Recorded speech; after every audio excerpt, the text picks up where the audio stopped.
Chapter 1037. It's impossible to complete all of them, but it's still possible to complete one of them. When such an aged voice resounded and spread throughout the entire fairy tale, the originally noisy fairy tale instantly quieted down. Noah and the others all turned their gazes towards the source of the voice. From the direction of fairy tale's entrance, a short and old figure slowly walked in. Seeing the short and old figure, Alusha and the others stood up. President. Surprisingly, it was Makarov. Noah also stood up, looking at the short figure slowly walking in from outside the entrance.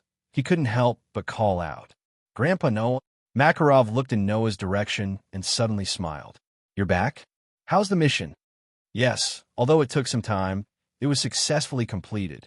Noah suppressed the excitement in his heart and nodded. "There were no accidents, don't worry." "That's good." Makarov breathed a sigh of relief. "Well, if it's you, a mission of that level shouldn't have any problems." Regarding Noah's strength, Makarov was more and more unable to see through him. However, even if he couldn't see through him, Makarov knew that Noah definitely wouldn't disappoint him. Not to mention, Noah didn't accept any extremely difficult mission. It wasn't even an S-rank mission. Even Kilda's accepted the scariest 100-year mission. Noah, whose strength was even higher than Kilda's, wouldn't be able to complete a mission that wasn't even an S-rank mission. That would be abnormal. Of course, it didn't rule out the possibility of accidents happening. Mira and Lisina also came out from behind the bar. "President." Mira gave Makarov a signature sweet smile. "Is a regular meeting over?" "It's over." Makarov sighed. "However, it's slightly troublesome." "What's wrong?" Lisina hurriedly asked. "Did something happen?" Guild leader Alusha also stepped forward and spoke in a deep voice. "Is it related to what you just said? That sentence just now?"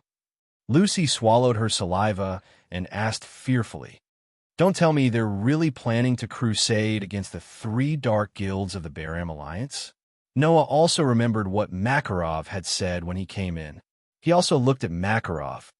"Grandpa, did something happen? I believe all of you have already guessed the general situation." Makarov raised his head, his wrinkled face filled with a solemn expression. "Due to the council's disbandment, many dark guilds have become active during this period. However, the various large guilds have also suppressed many of these dark guilds. Now, only a few extremely powerful dark guilds remain." As he said this, Makarov looked around at the entire fairy tale sorcerer. Just recently, during the regular meeting, the news of the Baram Alliance's dark guilds starting their activities was finally confirmed. So, do we really have to start the crusade against the Baram Alliance's dark guilds? Naz shouted excitedly. "Great. Great your head." Gray was not as brainless as Naz. He couldn't help but click his tongue. "Those are the 3 most powerful guilds. How can our guild take them down by ourselves? Even if there was only one dark guild, it would be extremely difficult for any of the Baram Alliance's dark guilds to suppress it. Otherwise, the Baram Alliance wouldn't be known as the underworld that dominated the entire continent. Although Fairy Tale was recognized as the #1 guild in the Fiori Kingdom, it was undoubtedly a fool's dream to take down the entire Baram Alliance with just one guild. Not to mention the others, just Grimoire Heart was enough to make them suffer, not to mention the other 2 dark guilds that were on the same level as Grimoire Heart. In this way, not to mention the others, even Alusha and Mira felt that it was completely impossible and had a difficult expression. Only Noah noticed the details. "Grandpa, you just said that it is impossible to take down all of them, but it is still possible to take down one of them, right?" Noah's heart moved. There should only be one dark guild that has been confirmed to be active in the Baram Alliance, right? After Noah said this, everyone also realized this point. "You're right." Makarov confirmed Noah's words. The one that has been confirmed to be active is one of the 3 dark guilds of the Baram Alliance. 6 demon generals, Oration Cease. Hearing the name of the guild, not only the others, even Noah was stunned for a moment. 6 demon generals, Oration Cease. One of the 3 dark guilds of the Baram Alliance.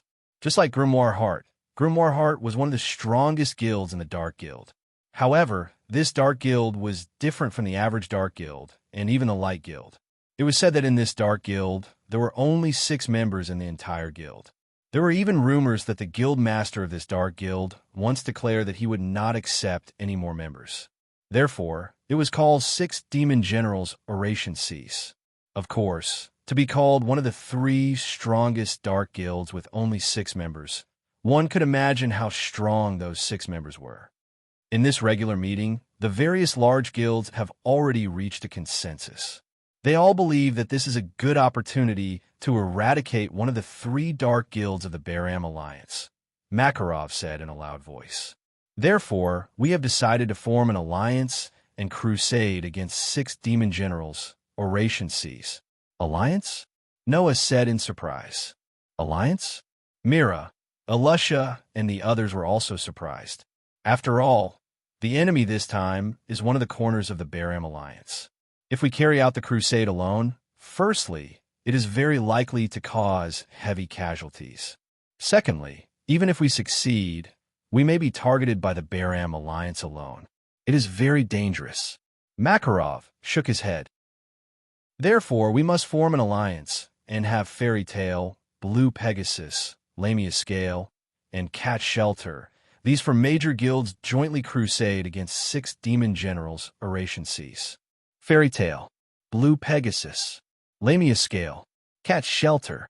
No matter which guild it was, they were all considered to be one of the top guilds in the entire Fiori Kingdom. With these 4 guilds jointly crusading against 6 demon generals, it was indeed a lot more reassuring. And when everyone felt a little relieved, Noah's heart was raised instead. Cat Shelter? He remembered that Mishgang once said that Wendy was in Cat Shelter, right? While Noah was lost in thought, Makarov had already begun to give orders. This time, the 4 major guilds are acting together. We also need to send a small team. Moreover, if the opponent is one of the corners of the Baram Alliance, we must send an S-rank sorcerer. Makarov looked at Alusha. Alusha, you take Naz, Gray, and Lucy with you. I understand. Alusha responded heavily. I will let everyone return safely. Okay. Naz was so excited that he began to spit fire. I'm burning up. Really? The corners of Gray's mouth slowly rose. There's no other way. Lucy was almost in tears. Do I have to go too? Lucy. Even Harpy complained. Can you be any more cowardly?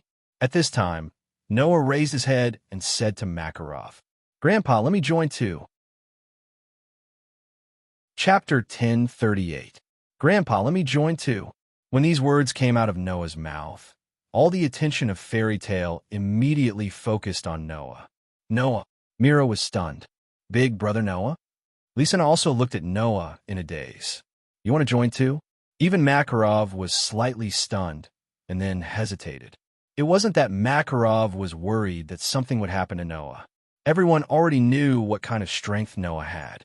Back then, the guild leader of Grimoire Heart, Hades, had almost put Makarov, one of the top 10 Saint Magi, in danger with just one attack. One could imagine his strength. Noah, on the other hand, fought to a draw with Hades in front of all the magic shooters from Fairy Tale. Even Alusha, Naz, Gray, and even Lucy could participate in this crusade mission. With such strength, Noah naturally had the qualifications to participate. However, in the eyes of Fairy Tale's people, Noah was the next guild leader that Makarov had decided on. As the next guild leader, everyone naturally didn't think that Noah would want to participate in the crusade mission. Especially Makarov, who had originally planned to hide Noah for a period of time until the new council was formed before letting Noah go out. After all, the current magic world was quite turbulent. Some time ago, even Hades had directly made an appearance with the sole purpose of meeting Noah, a talent that Eurulia had praised endlessly. If Noah were to go out and show his face again, Makarov was worried that Noah would be targeted by others. Noah didn't know if it was because he saw Makarov's worry, but he smiled slightly. Grandpa, you don't have to worry. Since there are 4 big guilds attacking together, and Alusha is also there, then I won't do anything unless it's necessary. If Alusha and the others can solve it, then I'll just go and watch the show. If not, then I'll be there and be a safeguard. After saying that, Noah narrowed his eyes. Moreover, since the opponent is one of the 3 dark guilds of the Baram Alliance, then the people in the Eurasian seas should more or less have information about the Grimoire Heart. If it's possible, I want to go there. Hearing Noah's words, how could everyone not understand Noah's plan? Could it be? Mira asked with some uncertainty. Noah, you want to get information about Grimoire Heart from Eurasian seas? That's right. Noah didn't hide his thoughts and said bluntly. Hades once said that he would destroy Fairy Tale. Then, sooner or later, we will have to face that enemy. Reaching out a hand and holding it tightly, Noah's smile became slightly cold. I like to see what qualifications he has to say this. Last time, one of the reasons why Noah left Fairy Tale and left this world was to continue looking for world fragments. The second reason was because Hades' words had caused her to feel a sense of crisis. She urgently wanted to increase her strength to protect her Fairy Tale and protect her home. Now, compared to the time when he fought with Hades, Noah lacked crush magic and the soul weapon called Blaze. However, compared to that time, the current Noah was only stronger. Even though he had just returned to this world and hadn't stayed for a full month, so he couldn't use his authority for the time being, Noah still had the Gate of Babylon, the Demon Slayer, and the LV for level of grace, so he couldn't be mentioned in the same breath. Now, Noah was confident that even if he didn't use Gate of Babylon, magic, he could easily kill Hades with just his LV, for ability value and the power of Demon Slayer. That's right, not defeat but kill. After all, Noah still had the curse resistance. Hades' magic was no longer effective against Noah, and without magic, a magic shooter was equivalent to a tiger that had its teeth and claws pulled out and had been drugged. It could only be slaughtered. Since this was the case, Noah wouldn't let Hades secretly have ideas about Fairy Tale. If there was a chance, Noah would definitely kill Hades. Moreover, this time, in the alliance of the 4 major guilds, there was still the existence of Cat Shelter. Noah wanted to know how Wendy was doing now. Makarov didn't know the reason behind it. He thought that Noah only wanted to inquire about Hades and Grimoire Heart. After pondering for a moment, he nodded. That's good. Since President Precto, no, it should be said that Hades has always been hostile towards Fairy Tale. Then we will have to face them sooner or later. If we can get some information, then it will be beneficial for us. What he meant was that Makarov agreed to Noah's participation. Good. Grace suddenly became excited. With Noah and Alusha, then there will be no mistakes. That's great. Lucy also breathed a sigh of relief. With Noah, it will definitely be much smoother. There's no need for Noah to do anything. Even Alusha doesn't need to do anything. I alone will be enough. Naz boasted shamelessly. I must beat up one of the 3 major dark guilds. Don't talk nonsense. Alusha fiercely knocked Naz's head. Noah still has other quests to do. If possible, it would be best if we can take care of the crusade quests. Love. Habby flew into the air and danced with joy. Anyway, with Noah here, at least we won't be eaten. Why would we be eaten? Lucy ridiculed. Even if it's a dark guild, they won't eat people, right? Lucy. Habby squinted his eyes and looked at Lucy with disdain. You really don't understand the romance of men. No, I've also never heard of the romance of men eating people. Lucy facepalmed. By the way, didn't you say you were a cat? Now you're a human? Seeing that the atmosphere was gradually becoming cheerful again, Noah couldn't help but laugh. It was at this time that Noah felt one of his hands being tightly hugged. Big brother Noah. Lisanna seemed to have forgotten her anger from before and worriedly said, Are you okay? Don't worry. Noah gently stroked Lisanna's head and comforted her. It's not like you don't know my strength. Nothing will happen. Then remember to be careful. Lisanna still seemed a little worried. Don't force yourself. Lisanna is right. Mira came to Noah's other side and hugged Noah's hand as well. She looked at Noah with ripples in her eyes. Don't force yourself. Feeling his 2 fiancées hugging his arms so tightly, it was as if they were trying to turn their worries into strength so that Noah could feel it clearly. Unable to free his hands, Noah could only nod heavily at Mira and Lisanna. Mira and Lisanna didn't know the extent of Noah's strength. But even if they knew, the 2 girls would still be worried. After all, Noah's position in their hearts was so important that even a short moment of loss would be unbearable. So, no matter how powerful Noah was, as Noah's current lover and future family, both Mira and Lisanna would still be worried when it was time to do so. Realizing this, Noah withdrew his hands and hugged the two girls tightly. Mira and Lisanna immediately hugged him back. Instantly, the three of them were immersed in the warmth. Chapter 1039. The sky was blue, and there were no clouds in sight. Compared to the dark clouds and heavy rain yesterday, it was simply the opposite of the extreme. Whoosh! At a certain moment, accompanied by a sharp sound of breaking through the air, an extremely gorgeous flying ship suddenly shot out from the other side, leaving behind two long jets of light. Like a stream of light flashing through the sky, it cut through the sky at an extremely fast speed, flying to the other side of the distant horizon. Taking a closer look, it turned out to be a flying ship made of bright gold and emerald gems. There was a throne in the center. It looked like a small plane, but it was thousands or tens of thousands of times more gorgeous than an ordinary plane. And on this extremely gorgeous airship, there were many figures. It was the fairy tale team composed of Noah, Alusha, Naz, Gray, Lucy, and Hubby.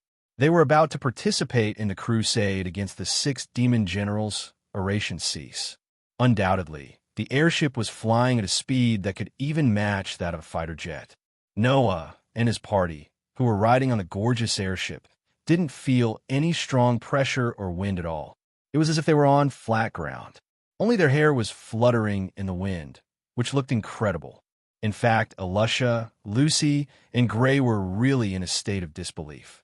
Alusha was standing on the edge of the airship, looking down. What she saw was a terrifying height that almost made her dizzy, and the scenery that was flying backward at a rapid speed, which made Alusha's emotions somewhat stirred. To travel at such a speed, we are not affected in the slightest. This is too inconceivable. Are these really all gold and gems? Lucy, on the other hand, was touching and looking left and right. Looking at the dazzling gold and emeralds that made up the entire airship, she was completely stunned. How rich must they be to be so extravagant? Love. Even Hubby was a little surprised. Naz, come and see. It's all gold and gems. However, Nazi, who had no idea what to do with transportation, couldn't care less about it. He lay on the ground, and his whole face was pale. He looked like he wanted to vomit, but couldn't. He kept groaning. Eyes are rolling, really useless. Gray glanced at Naz. Then he looked in the direction of the throne. But where did you get such an extravagant and unbelievable thing? Hearing that, Noah, who was sitting on the throne and looking at the performance of Alusha, Lucy, Naz, Gray, and Hubby, shrugged and smiled without saying a word. It's not that Noah didn't want to explain, but it was too troublesome to explain, because this incredible airship was one of the many treasures in Noah's treasure house. Vimanas. It was recorded in the 2 major narrative poems of ancient India, Ramayana and Mahabharata.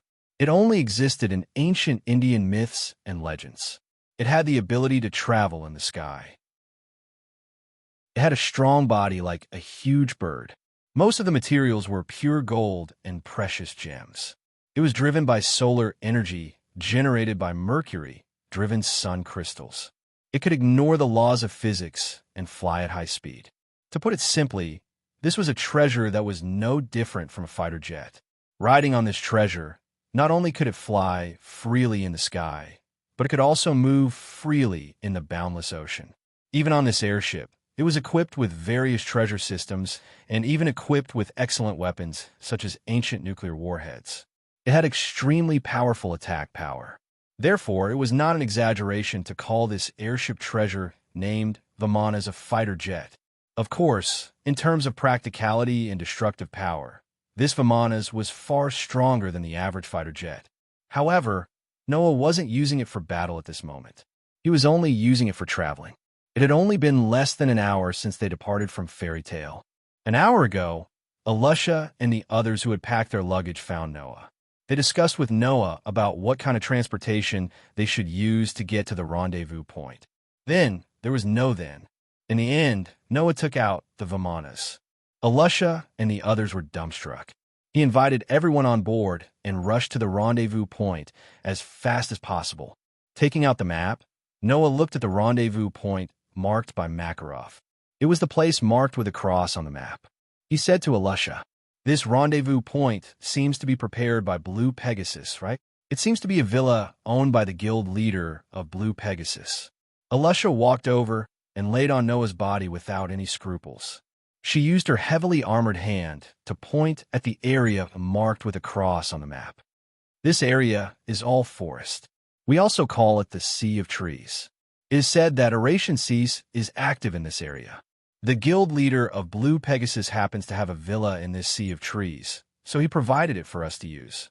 So, the people of Blue Pegasus should be there in advance to prepare, right? Gray was half naked. He put his hands in his pockets and walked towards Noah and Alusha. Originally, the rendezvous time was supposed to be in the afternoon, but with our current speed, we should be there soon, right? By the way, what kind of people will the other 3 guilds send? Lucy reluctantly withdrew her gaze from the gold and gems that made up the airship and asked everyone. Since our guild even sent Noah and Alusha, then the people from the other 3 guilds should also be very powerful, right? After all, no matter which one it is, they are all famous guilds in Fiore. Gray nodded in agreement. Blue Pegasus and Lamia Scale both have very powerful sorcerers. Especially Lamia Scale, there are even people who are stronger than Alusha. Stronger than Alusha? Lucy's eyes widened. No way, right? Being in the same team as Alusha, Lucy already had a certain understanding of Alusha's strength. Frankly speaking, in Lucy's opinion, it could not be said that there were no sorcerers who could be stronger than Alusha. But so far, Lucy had not seen many of them with her own eyes. Therefore, in Lucy's opinion, the fact that there were sorcerers who were stronger than Alusha in other guilds was very surprising in itself. There are many people who are stronger than me, Lucy. Don't underestimate the other guilds, Alusha said methodically. Whether it's Blue Pegasus or Lamia Scale, they both have very powerful sorcerers. Although I also think that it's already very good for the other guilds to have one sorcerer who is stronger than you. Gray scratched his head. But I don't seem to have heard of any strong sorcerers in Cat Shelter. Hearing Gray's words, Noah reacted a little. Right at this moment, Hubby suddenly yelled in a panic in front of him. "Everyone, look in front." Noah and the others turned their heads and looked in front. They were immediately stunned. They saw that on the distant horizon in front of them, a dark shadow was gradually expanding. No, it wasn't expanding. It was the airship that was approaching at an extremely fast speed. Whoa! Lucy and Hubby both screamed out in shock. "We're going to hit it." Noah reacted and hurriedly controlled the airship. Whoosh! At the critical moment, the extremely gorgeous flying ship suddenly made an extremely thrilling arc, brushing past the edge of the black shadow, and rushed higher into the sky. Chapter 1040. Whoosh! Amidst the extremely sharp sound of the wind, the golden airship named Vimanas seemed to intend to rush out of the universe. It soared into the sky in a vertical manner, causing the surrounding air to swirl up like a violent gale. Ah! On the Vimanas, except for Noah, who was sitting on the throne, Alusha, Lucy, Gray, and Hubby, who were originally standing there casually, were almost thrown off by the airship that suddenly changed direction and soared vertically into the sky, causing them to let out screams. Fortunately, Alusha and Gray were not ordinary people.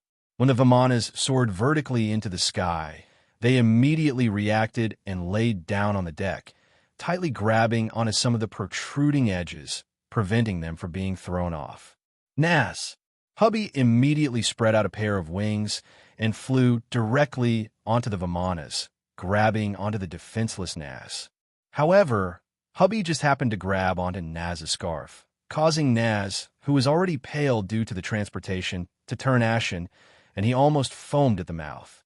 Only Lucy, whose physical ability was not much better than an ordinary girl, was unable to react in time. Her feet had already left the Vimana's deck, and she screamed as she fell downwards. Lucy, Alusha, and Gray exclaimed at the same time.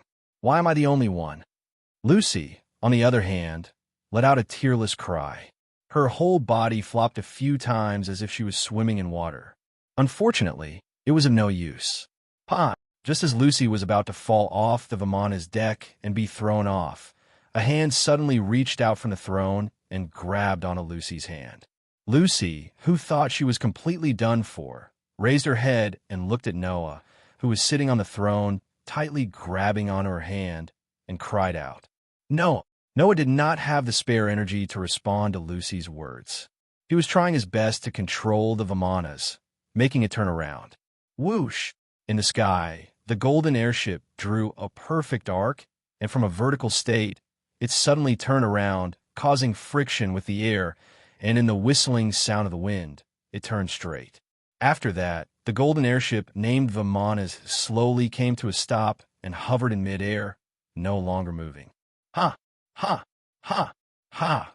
Alusha, Gray, Naz, and Hubby all sat on the ground in an instant, as if they had just survived a disaster, and gasped for breath. Noah also got up from the throne and placed Lucy, who was in his arms, on the deck, and let out a sigh of relief. Luckily, it was a close call. There was almost a traffic accident in the sky. Lucy also had some lingering fear, patting her full chest, and with some sweat on her delicate face, she forced a smile at Noah. Thank you, Noah. Don't thank me, Noah said with a bitter smile. The one who almost made you fall was me. That's not your fault. Lucy waved her hand and shook her head, then complained. It's all that Black Shadow's fault. Then what is it? Gray stood up with difficulty, his face still a little ugly. It almost got us killed. After Gray said this, the rest of the people came to their senses, and all of them gathered at the edge of the Vimanas, looking down. Because the Vimanas had ascended vertically for quite a distance, everyone could only see a black shadow hovering in the sky below. They were simply unable to see its body clearly. Thus, Noah controlled the Vimanas and gradually lowered its altitude. However, just as Noah and the rest were gradually able to see the true face of the black shadow, a voice suddenly resounded, as if it was amplified by a microphone, and suddenly resounded in the sky. Visitors on an unknown magic airship, please report your name. If you don't tell us your origin, we will most likely treat you as an enemy and shoot you down. Hearing this voice, Noah's eyes flashed. Alusha, Lucy, Gray, and the rest were shocked, and then they reacted. There's someone on that black shadow? Just as this thought surfaced in their minds, on the gradually descending Vimanas, everyone was finally able to see the full appearance of the black shadow below. It was actually a warship that was built in the shape of a horse, as if it was a Pegasus flying in the sky. Moreover, it was a warship that had the ability to fly. That is, Alusha, Lucy, and Gray were all surprised. Magic explosive airship? Magic explosive airship? Noah was slightly startled, and then he remembered. Magic explosive airship. Simply put, it was a type of magic airship that had the ability to drop bombs in the air. This type of airship not only had the ability to fly, but was also equipped with powerful magic weapons. It was a tool that could be used in the military. In other words, it was a warship that had the same function as the Vimanas. A Pegasus-shaped, magic explosive airship? Alusha seemed to have thought of something. Could it be Christina of the Blue Pegasus? Coincidentally, Noah and Gray also thought of the same thing. Only Lucy had a confused look on her face. Christina? What's that? Lucy, haven't you heard of it? Hubby grabbed Naz's collar and said while flying in the air. Christina is a magic explosive airship of the Blue Pegasus. That guild is most famous in the Fiori Kingdom for having such a magic explosive airship. Lucy exclaimed in surprise. In other words, the thing that almost caused us to have a traffic accident in the sky was the Blue Pegasus. Noah couldn't help but laugh out loud. But it's not an enemy. Let's go down. Alusha made a decisive decision. Now, the allied forces of the 4 major guilds are gathering. The Dark Guild of the Baram Alliance is also active nearby. If we appear here on an unknown flying tool, it's very likely that the blue Pegasus will attack us." Everyone immediately nodded. The Vimanas that was floating in the air trembled, and 2 jets of light shot out from its back. With a spin, it descended towards the magic explosive airship named Christina. Noah only stopped the Vimanas when it was less than 10 meters above the magic explosive airship. Noah, Elisha, and Gray looked at each other. Then, without any hesitation, they jumped down towards the deck of the magic explosive airship. Hubby grabbed Naz's scarf. He didn't care about Naz's face becoming more and more green, and even started to turn white. He flapped his wings and flew down. Lucy, who was the only one left, secretly swallowed a mouthful of saliva and shouted in despair, "I don't care anymore." Lucy threw caution to the wind and jumped down. Unlike Noah's Vimanas, the deck of the magic explosive airship, named Christina, was made of wood. After jumping down from the sky, Noah and the others steadily landed on the deck. They stepped on the wooden floor and looked around. A dash! A scream came from above. Hearing the scream, Noah almost subconsciously raised his head and looked up. In the end, he saw a beautiful scene. At the same time, Lucy, who fell from the sky, hit the ground while screaming. However, she didn't care about the pain. She covered her skirt and looked at Noah with a red face. You saw it?" Hearing this, Noah could only laugh dryly. "You dash." At this moment, a cold wind started to blow. Chapter 1041. A gust of cold wind suddenly rolled up without any warning, carrying a violent snowstorm. Like a wave, it suddenly shrouded Noah and his party, who landed on the deck. It was like a tornado made of wind and snow was violently attacking in the direction of Noah and his party.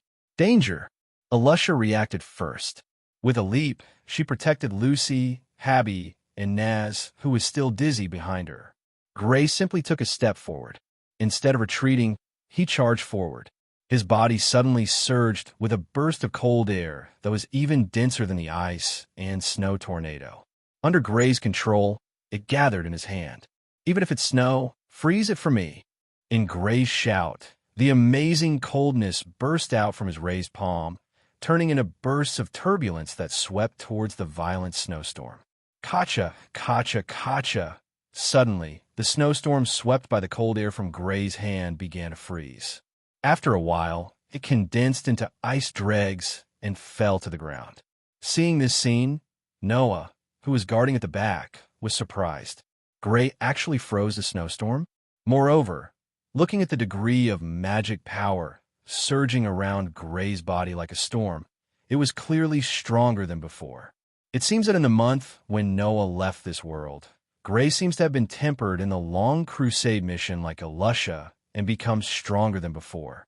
If this continues, it is estimated that in another 1 or 2 years, Gray will definitely be able to reach the level of an S-rank Archmage, right? Obviously, when Noah didn't know, Gray was also growing smoothly in his own way. And it was definitely not just Gray. Including Naz, the rest of the friends in Fairy Tale must have had their own growth. This fact was told to Noah. He was not the only one who was constantly getting stronger. The person who attacked Noah and the others didn't seem to expect this result and exclaimed in surprise, You actually froze my snow?" Noah and his party immediately raised their eyes and looked ahead. There, a figure quietly appeared without them knowing. He also stretched out a hand in the direction of Noah and others, and a tornado mixed with snowflakes was rolling in his hand. Needless to say, it was this person who had just attacked Noah and others. Gray was about to step forward, but he was stopped by Noah. Looking at the figure who stretched out his hand and launched an attack, Noah suddenly spoke. Could it be that this is how the blue Pegasus entertains its guests? As soon as his voice fell, "This is really rude." With such a sentence, 2 other figures also quietly appeared in front of the deck and stood together with the previous figure. As Gray withdrew his magic, the ice shard that fell on the ground suddenly evaporated, making a strange sound and slowly disappearing. In front of them, the 3 figures who had gathered together walked out of the shadows and appeared in front of Noah and the others. They were three rather young teenagers. "Hello."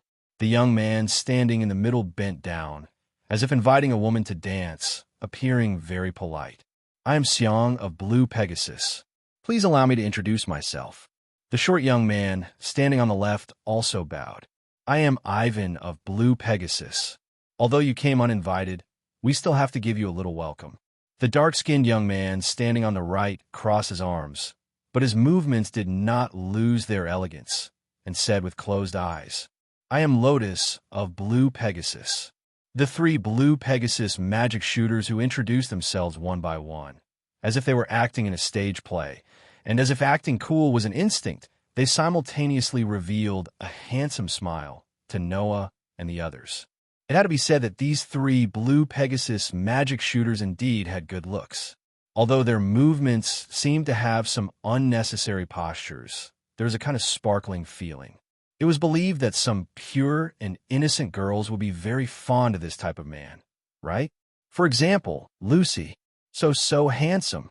Lucy couldn't help but murmur, and then immediately reacted. She shook her head and stammered to the three Blue Pegasus magic shooters. Why did you attack us?" The one who answered Lucy's question was not the three Blue Pegasus magic shooters, but Alusha, who was protecting Lucy behind her. This is also something that can't be helped. If it were me, and someone suddenly appeared on my guild's magic explosive airship, I would also take down the opponent first. Alusha looked straight ahead. "Am I right?" "Oh." The young man named Xiang looked at Alusha. "Are you Alusha Shukalito of Fairy Queen?" Alusha Shukalito? Ivan's eyes lit up. "Fairy tales, Fairy Queen?" "So that's how it is. You are Fairy Queen?" The young man who called himself Lotus also cast his gaze on Alusha, and then swept his gaze over the others. "In other words, you are the magic shooters of Fairy Tale?" Under Lotus's inquiry, Alusha did not speak, but turned her gaze to Noah, who was quietly watching. Noticing Alusha's gaze, Noah nodded and also did not speak. He just raised his right hand, exposing the back of his hand in front of the three Blue Pegasus magic shooters. Noah's hands were branded with an imprint on the back of each hand. The back of his left hand was branded with the proof of the contract with Aster, the elven imprint. The back of his right hand was branded with the Fairy Tale Guild emblem. Seeing Noah's action, Alusha, Gray, and Lucy understood one after another. Immediately, Alusha slightly undid the shoulder armor on her left arm, exposing the dark blue Guild emblem branded not far from her shoulder. Gray pointed to the Guild emblem branded on his chest. Like Noah, Lucy also raised her right hand, revealing the emblem branded on the same position as Noah's. Seeing this, Xiang, Ivan, and Lotus looked at each other. "It seems that you are indeed members of Fairy Tale. However, is that magic floating airship also a property of your guild?" Echo extended his hand and pointed at the golden airship hovering in the sky.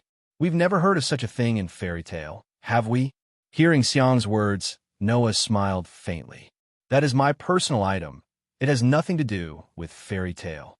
After that, Noah raised a hand. A huge golden ripple appeared in front of Vimana's and rippled out. The airship, which was made of bright gold and emerald gems, immediately vibrated and flew toward the golden ripples. In the next second, as if it had entered water, it stirred up a circle of ripples and entered the golden ripples, disappearing without a trace. At this time, Noah stepped forward and said to the three sorcerers of Blue Pegasus, "Sorry, we came a little early. Can you let us see your person in charge first?" Not knowing if it was because they were shocked by Noah's inconceivable means, Xiang, Lotus, and Ivan nodded at the same time, retreated to the shadows, and opened a door on the deck. "Please come this way. Lord Ie is waiting for you inside." Noah nodded. However, at the side, Alusha's expression suddenly froze. "Yeah." Chapter 1042. Noah, who was about to follow the three magic shooters from Blue Pegasus into the inner room, noticed that something was wrong with Alusha. "Alusha?" Noah asked doubtfully. "What's wrong with you?" I'm fine." although Alyssa said that she couldn't adjust her stiff face no matter what. In the end, she even began to break out in cold sweat. Gray, Lucy, and even Nazi, who was still dizzy, twitched their mouths because of Alyssia's behavior, and they couldn't help but take a step back. Nah, Lucy's mouth twitched again and again, and she also broke out in cold sweat. Alyssa isn't afraid, is she? Ew. What are you talking about? Gray said with a smile, but that smile was extremely stiff. That's Alyssa, the Alyssa who is not afraid of anything. How can she be afraid? However, as if she wanted to make the final rejection of Gray's extremely reluctant words, Alyssia's body began to tremble. This time, even Gray and Lucy were afraid. As long as one was a member of Fairy Tale, it was impossible for them not to know how ferocious Alyssa was. Just like what Gray said, in the past, it was only others who were afraid of Alyssa. When was it Alyssia's turn to be afraid of others? Nazi and Gray were scared to death of Alyssa, and even Lucy understood the fierce and terrifying side of Alyssia's inner heart after a long time of getting along with her. Even if they usually talked and laughed, once Alyssa got angry, the only one who ran the fastest was Lucy. However, that fierce and terrifying Alyssa was trembling at this moment. It was obvious that she was afraid of something. Even Noah couldn't help but be concerned about Alyssia's reaction. At that moment, Noah stretched out a hand and put it on Alyssia's shoulder and said in a deep voice while exerting a little force, "Alyssa, what's wrong?" Not sure if it was Noah's voice that woke up Alyssa, who was immersed in fear, but Alyssa turned her head with a stiff neck and looked at Noah. Immediately, she took a slow breath and grabbed Noah's hand. "Sorry, Noah. I know you just want to be a safeguard by our side, and you have more important tasks, but I have to face one night. Please spare me." Hearing this, Noah understood. Alyssa was actually afraid of the person called One Night. Then what is the origin of that one night? Lucy asked in a trembling voice. Even Alyssa is afraid of him. No way. Gray swallowed a mouthful of saliva. I've never heard of anyone more terrifying than Alyssa in Blue Pegasus. Naz, I'm so scared. Abby almost cried and tugged at Naz's scarf. I want to go back. Naz, whose face was getting more and more pale, could only make a soft sound. I saw the kingdom of heaven. Only Noah, while feeling puzzled, also became somewhat serious. Who was that person one night? He. Alyssa didn't know whether it was because she didn't dare to comment or because she didn't know how to comment. After stuttering for a long time, she took a deep breath. As a magic shooter, I admit that he is indeed quite outstanding, but as a human, I think I can't accept someone like him biologically. The inexplicable speech from Alyssa made Noah and the others look at each other, and at the same time, they were even more puzzled. What the hell is this? In short, since One Night is here, you will understand when you see him. Alyssa rubbed her temples as if she had a headache. But if possible, Noah, later on if necessary, you must make a move. Don't let him pester me. After leaving such a sentence, Alyssa mustered up her courage and walked forward. She looked like a soldier who was ready to see blood on the battlefield.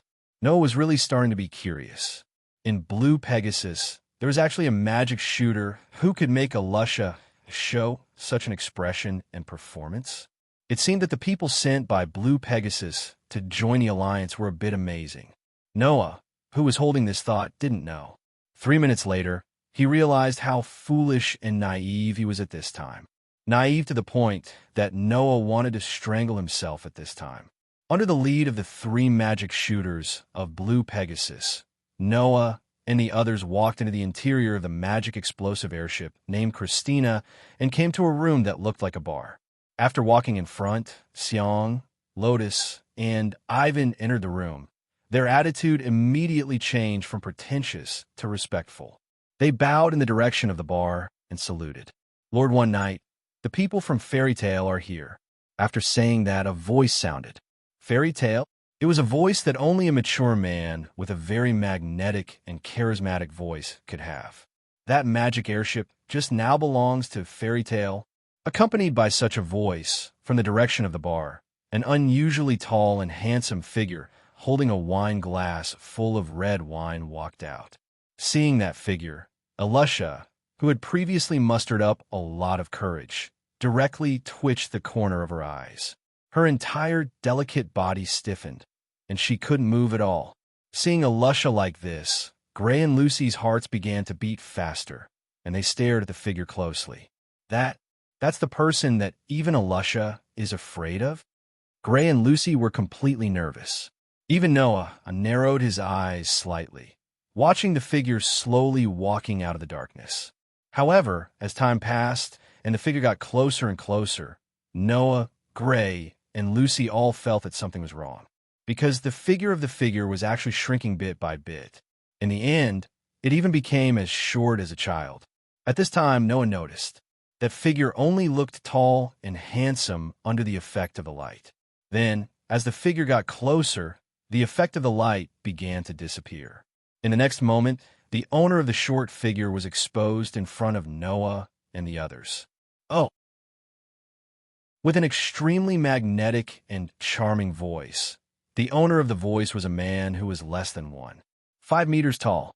His body was bloated, and he had a face that was no different from a pancake. His face was covered in pores, and his facial features were pieced together to create a face that made people despair. Isn't this Miss Alusha? This is truly a meeting of fate. Gray and Lucy, who originally thought that the other party was a big shot because of Alusha's reaction, looked at the ugly man who posed in a pose that he thought was very handsome. But now, their faces were twisted. Not to mention Gray and Lucy, even Noah's eyes couldn't help but almost pop out of their sockets. The previous curiosity and expectation combined with the huge gap at this moment. The cruel scene called reality made his heart clench and his head almost explode. Under such circumstances, the other party actually cast his gaze in the direction of Noah. Then he opened his big nostrils and sniffed Noah's body. Oh, this strange smell. Could it be that you are? Noah didn't hear the rest of the words. Noah could not hold himself back at all when he saw the other party widening his nostrils and moving his unique face closer to Noah's body and sniffing him bit by bit. So Noah exploded. Ooh! Without any hesitation, Noah spun around and threw out a kick. Amidst a strong gust of wind, he kicked out heavily. Bang! Amidst a resounding muffled sound, Noah's foot directly sunk into Iye's face that was filled with pores and beard, deeply sinking in that unique face. Man, with a peculiar catchphrase, he flew out in one night. Chapter 1043. It had to be said that before Noah made his move, no one present was able to react in time. When everyone present began to react, Iye was already sent flying by Noah's heavy kick. His bloated body bounced on the ground several times like a rubber ball before crashing into a wall, causing the wall to crack. Master Iye. The 3 handsome archmages from the Blue Pegasus were shocked and immediately glared at Noah's direction. How dare you attack our senior Iye? How dare you send our teacher Iye flying? How dare you do such a thing to our boss Iye? The 3 archmages from the Blue Pegasus spoke in unison, leaving Lucy speechless.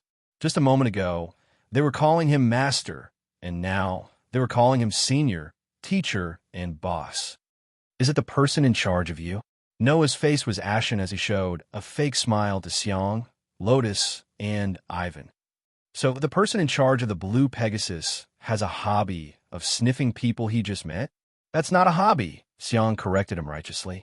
That's just Senior Iye's way of greeting people. A way of greeting people. Gray and Lucy's eyelids began to twitch. As archmages who had to travel all over the continent all day to carry out missions, they had seen many ways of greeting people. However, whether it was Gray or Lucy, they could say with absolute certainty that no one would use such a way of greeting people. Not to mention, the person who used such a way of greeting people had a very unique face. Not to mention Noah, it was believed that if it were anyone else, if they were sniffed by a knight's big nostrils as soon as they met, they would definitely act like Noah and directly attack. It was no longer a matter of disgust, but a conditioned reflex of the body. At this moment, who was embedded in the wall with his arms and legs spread out, pulled his head out of the wall, turned his head, and reprimanded the 3 handsome archmages from the Blue Pegasus. "Don't yell at our guests." "But, teacher, yeah," Ivan said with some indignation. "He hit you. He was the one who hit me first." Lotus put her hands in her pocket, looking very arrogant.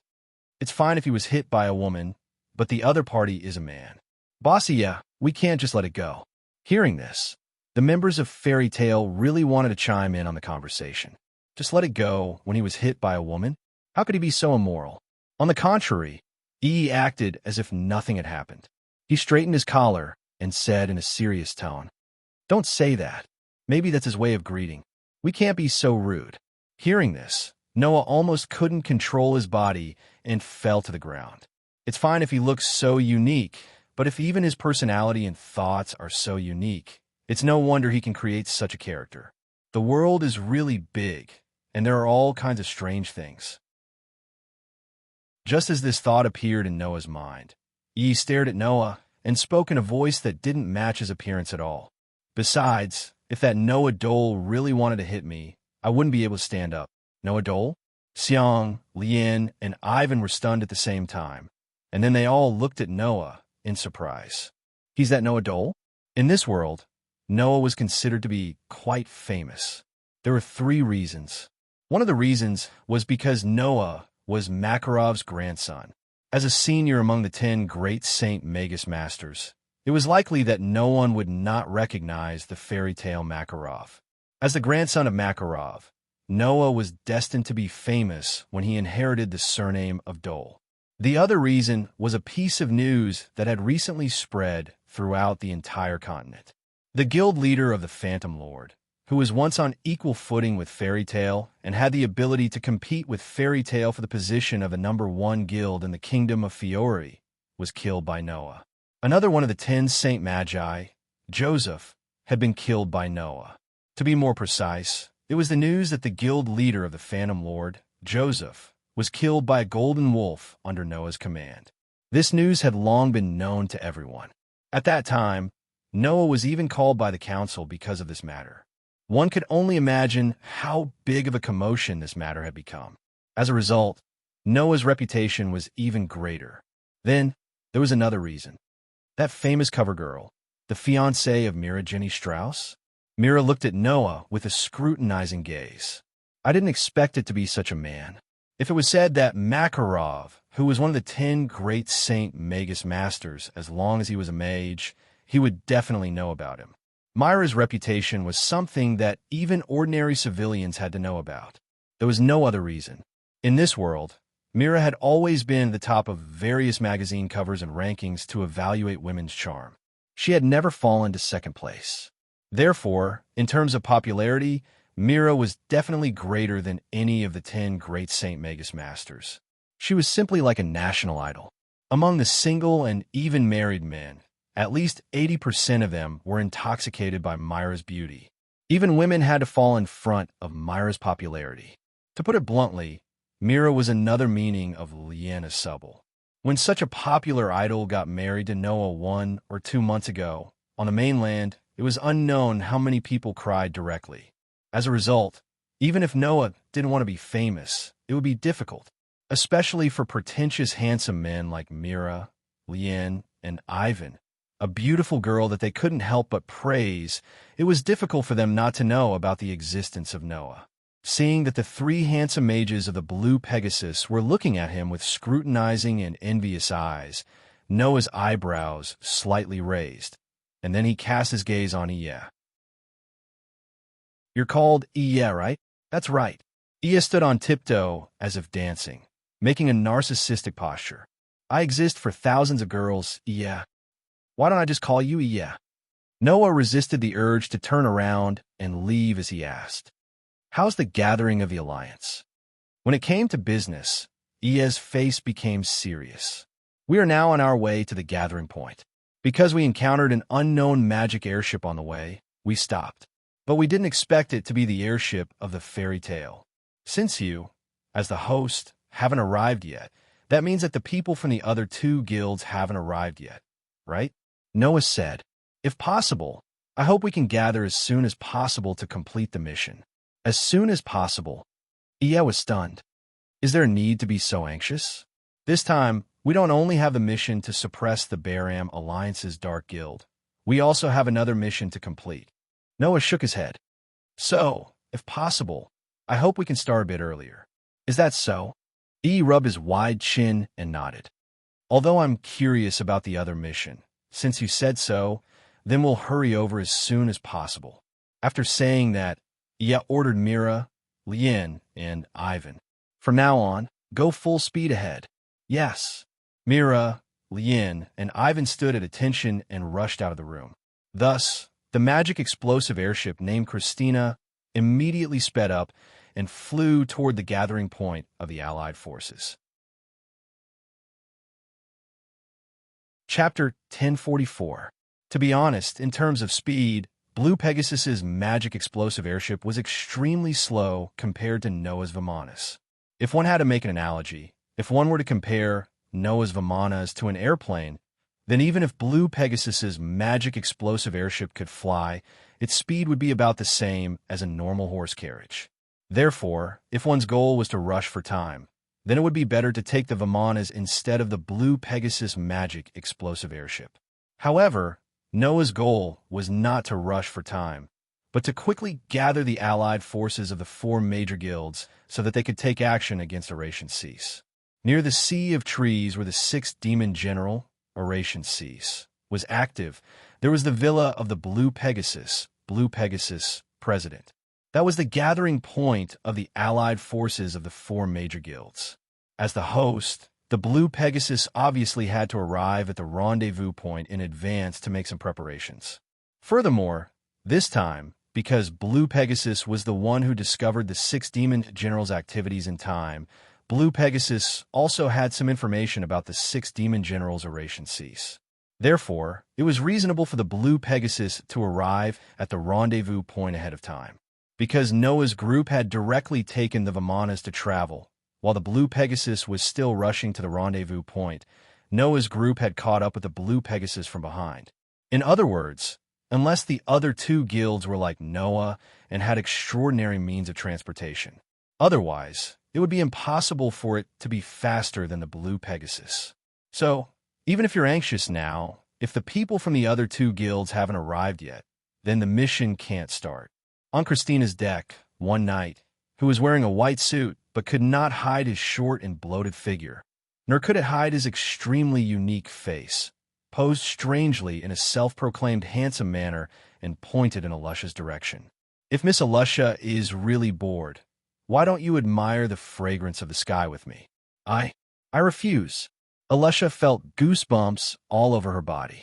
She trembled violently and shouted at one knight as if she could not bear it. Besides, there's no fragrance in the sky, and there's no way to admire the fragrance. You've got it all wrong. Well, let's not care about those trivial details. One knight flipped his hair and twitched his huge nostrils in Alusha's direction.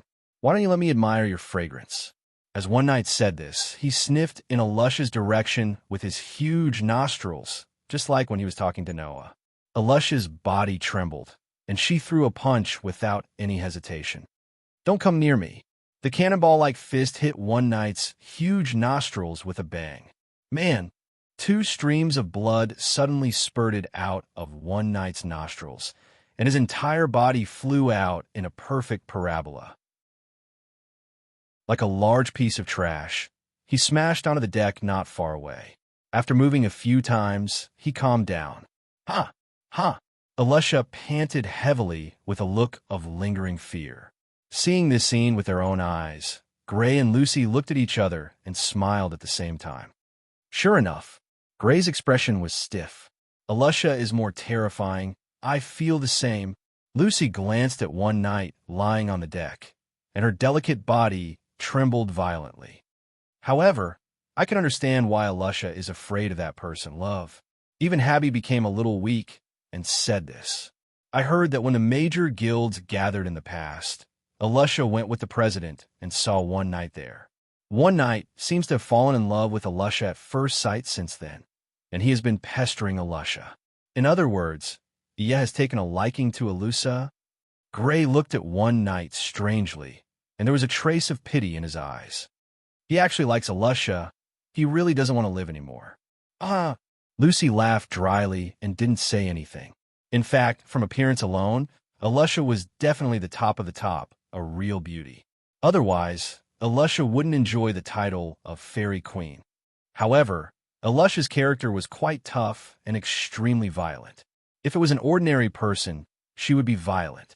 But for someone as powerful as Alusha, once she was violent, the scene was simply too horrible to look at.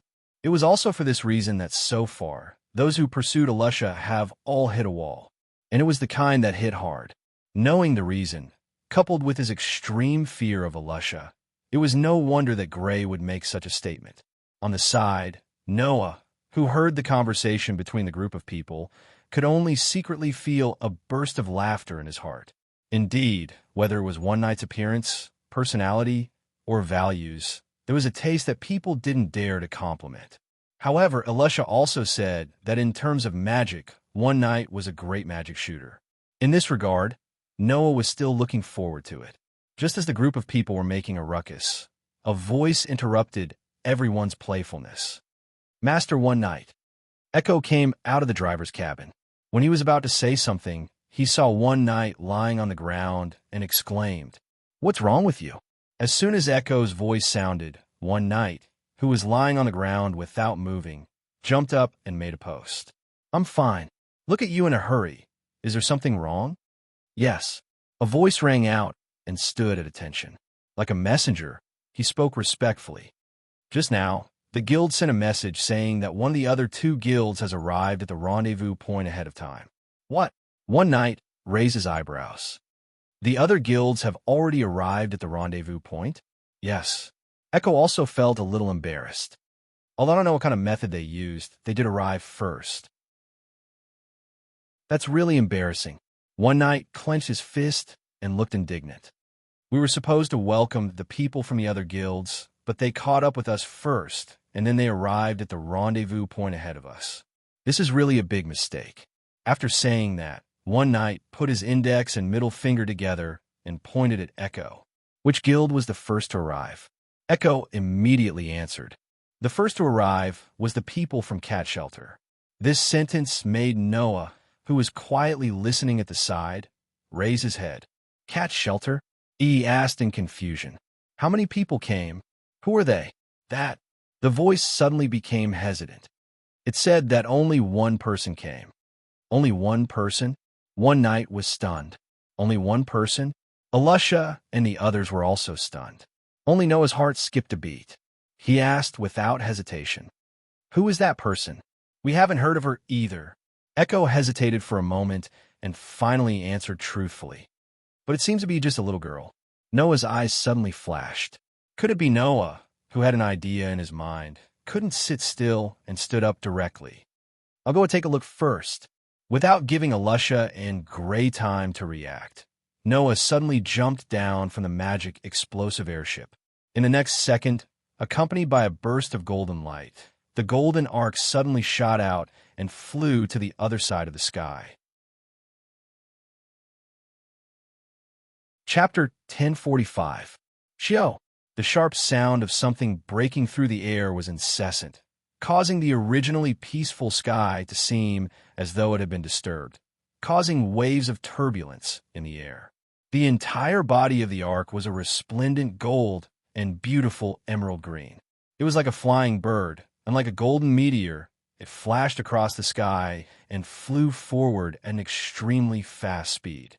Noah, who was sitting on the throne of the Vimanas, looked at the scenery that was constantly moving backwards. He identified the map in his hand, and after confirming his current location, he raised his eyes and looked forward. Is it there? Following the flight of the Vimanas, a boundless sea of trees appeared before Noah's eyes like a boundless sea of green. As the Vimanas soared through the horizon, neared the sea of trees, its speed gradually slowed down.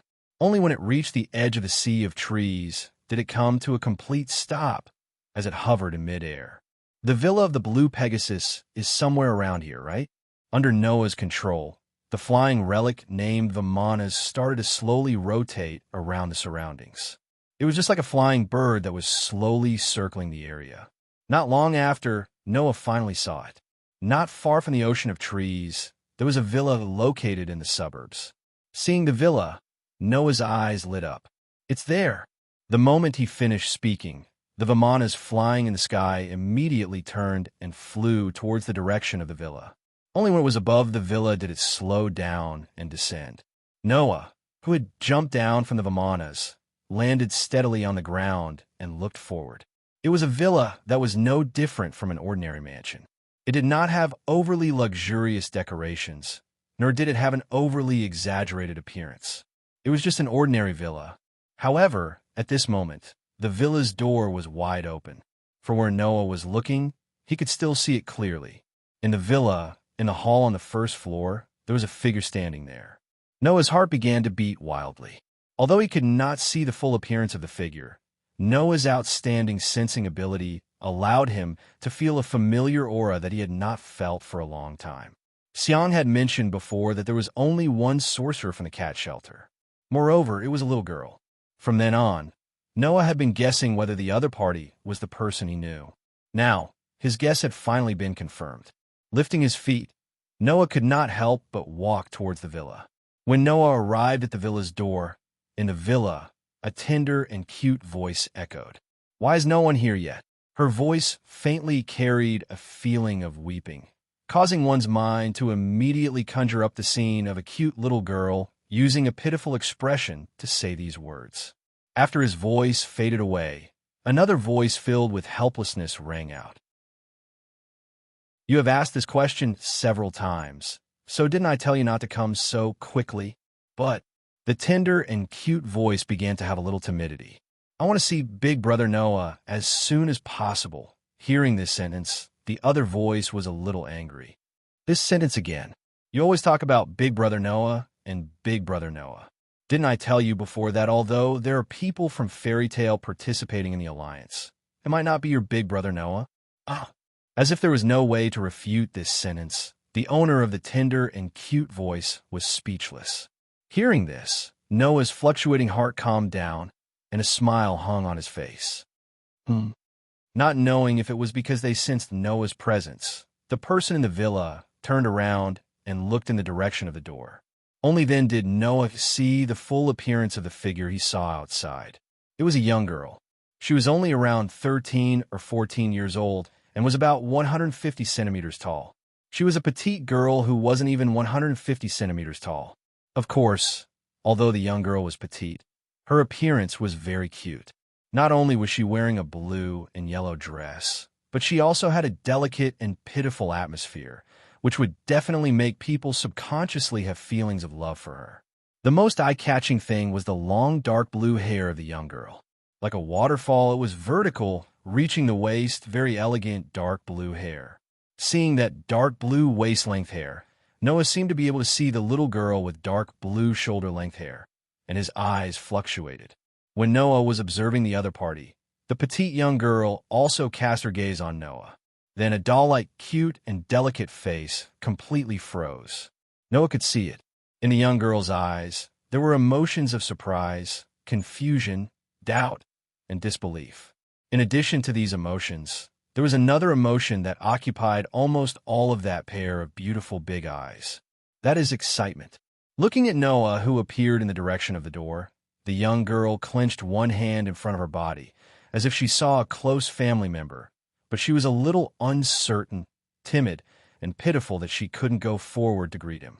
However, not knowing if it was because the excitement occupied most of the young girl's heart, in the end, the young girl still mustered up the courage.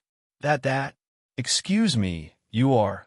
Hearing this, Noah smiled, very helpless. "Don't recognize me?" Saying such a sentence, Noah half squatted down and cast a gentle gaze on the young girl. "But I knew you were coming before I saw you, Wendy. It has been 7 years since Noah and Wendy separated. In 7 years, Noah has grown from a child to an adult. His temperament and appearance are very different from back then. On the contrary, Wendy can vaguely see a trace of the past.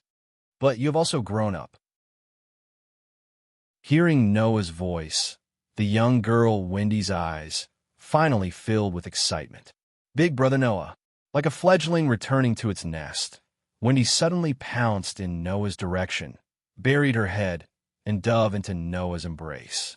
Noah almost immediately opened his arms, tightly hugging the pouncing Wendy, and immediately patted Wendy's head. "You have really grown up, Wendy." "Big Brother Noah." "Big Brother Noah." Wendy buried her head in Noah's embrace. With a trace of a crying voice, sounded, "I finally see you again. I have missed you so much." Up until 7 years ago, Wendy was still isolated from the rest of the world, never having interacted with a single person. In her life, she did not even have a mother, and was an orphan who was raised by a dragon named Grandini. 7 years ago, the dragon Grandini disappeared, and the young girl Wendy became completely alone, wandering helplessly in the forest. Even now, Noah has not forgotten. Back then, he had only made the slightest noise, and this young girl was immediately frightened and hid. Before that, the young girl had also caused a ghost weeping incident, which almost caused a huge riot. Apart from Grandini, the first person Wendy saw in her life was Noah. Wendy still remembered it to this day. Back then, when Grandini disappeared, Noah found her hiding in the bushes, trembling, and reached out to her. If there was one person in this world who was the most important to Wendy, it would definitely be the mother who raised her, Grandini. However, if there was one person who was the most important to Wendy in this world, it would be Noah and no one else. Feeling the longing in Wendy's heart, Noah was touched. Undoubtedly, they had been separated for as long as 7 years, but Wendy did not show the slightest trace of resentment, which dissipated the trace of unfamiliarity in Noah's heart. Chapter 1046. Back then, Noah had met Wendy by chance, and through various coincidences, they had been together for a short period of time. That period of time was only a few short days.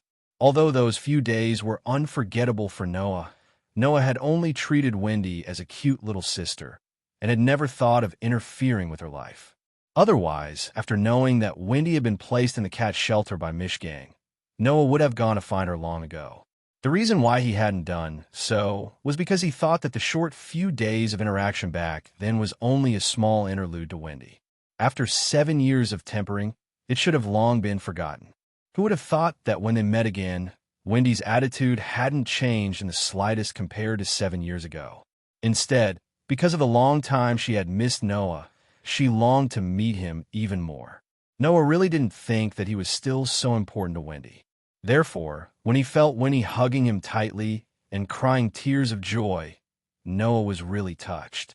Although this child was raised by a dragon, she was kinder and more humane than anyone else. "Okay, don't cry." Holding Wendy in his arms, Noah lifted her face and gazed at her tear-stained face. Then, he gently wiped away the tears on Wendy's face. "You've already grown up. Why are you still crying so much like before?" Because... Wendy sobbed as she allowed Noah to wipe away her tears. "I really miss Big Brother Noah. Really?" Noah sighed and patted Wendy's head. "I miss Wendy too." This was the truth. Although he didn't want to interfere with Wendy's life, Noah didn't forget that short few days 7 years ago. Otherwise, Noah wouldn't have volunteered to participate in the alliance just because there was a cat shelter in the alliance this time. It's just that compared to 7 years ago, you've changed a lot. Noah suddenly smiled. "You're already able to participate in such a dangerous mission alone." However, as soon as this sentence fell, a voice answered Noah's words. "I'm not alone." This voice woke Noah up. Indeed, before entering the villa, Wendy seemed to be talking to someone. It was obviously Wendy's companion. However, undoubtedly, Blue Pegasus had said that this time there was only one magic shooter who came to participate in the Alliance's cat shelter. Could it be that person wasn't Wendy? Thinking this way, Noah also turned his gaze towards the source of the voice. However, the scene that entered his sight made Noah completely stunned on the spot. He saw that not far in front of Wendy, there was a figure that was only about 20 or 30 centimeters tall. It was a cat. The cat had white fur all over its body, but a pair of pink ears. It was wearing a short red dress and a bow on its tail. It was obviously a female cat. At this time, the cat was standing like a human, with its arms crossed and looked at Noah with a very human-like gaze. "You're the brother Noah that Wendy always mentions every 2 to 3 days, the one that has been on her mind for so many years?" Hearing this sentence, Noah's first reaction was not the other's gaze and suspicious tone, but a more realistic question. The cat spoke. Noah had been to many worlds and had seen a lot of strange things. In particular, during the 3 months of traveling in the world of the God Slayer, Noah had seen many mythological beasts that were inextricably linked to the god and could speak to him. Noah has seen dragons that can speak. Noah has seen snakes that can speak. Noah has seen birds that can speak. Of course, Noah had seen cats that could talk before. However, Noah has only seen cats that can speak in this world. That is Hubby. Noah thought that in this world, Hubby should be the only cat that can speak. Who would have thought that there would be another one here? On the contrary, the white cat showed a trace of disapproval towards Noah's surprise. What? Is it strange that cats can speak? Normally speaking, in fact, it is really strange that cats can speak. If Lucy was here, she would probably complain like this again. "Sia Lulu," when he puffed up her cheeks. "Don't talk to Big Brother Noah like that. For you, he is your most important Big Brother Noah. But for me, he is just a human male." The white cat named Sia Lulu snorted softly and turned away. "Really, from the beginning, as long as I said something bad about this person, you immediately sang the opposite of me. Undoubtedly, you listen to me in other things, and you don't have the courage to quarrel with me. But Big Brother Noah is Big Brother Noah." When he first said this to Sia Lulu with some embarrassment, then looked timidly at Noah and said so.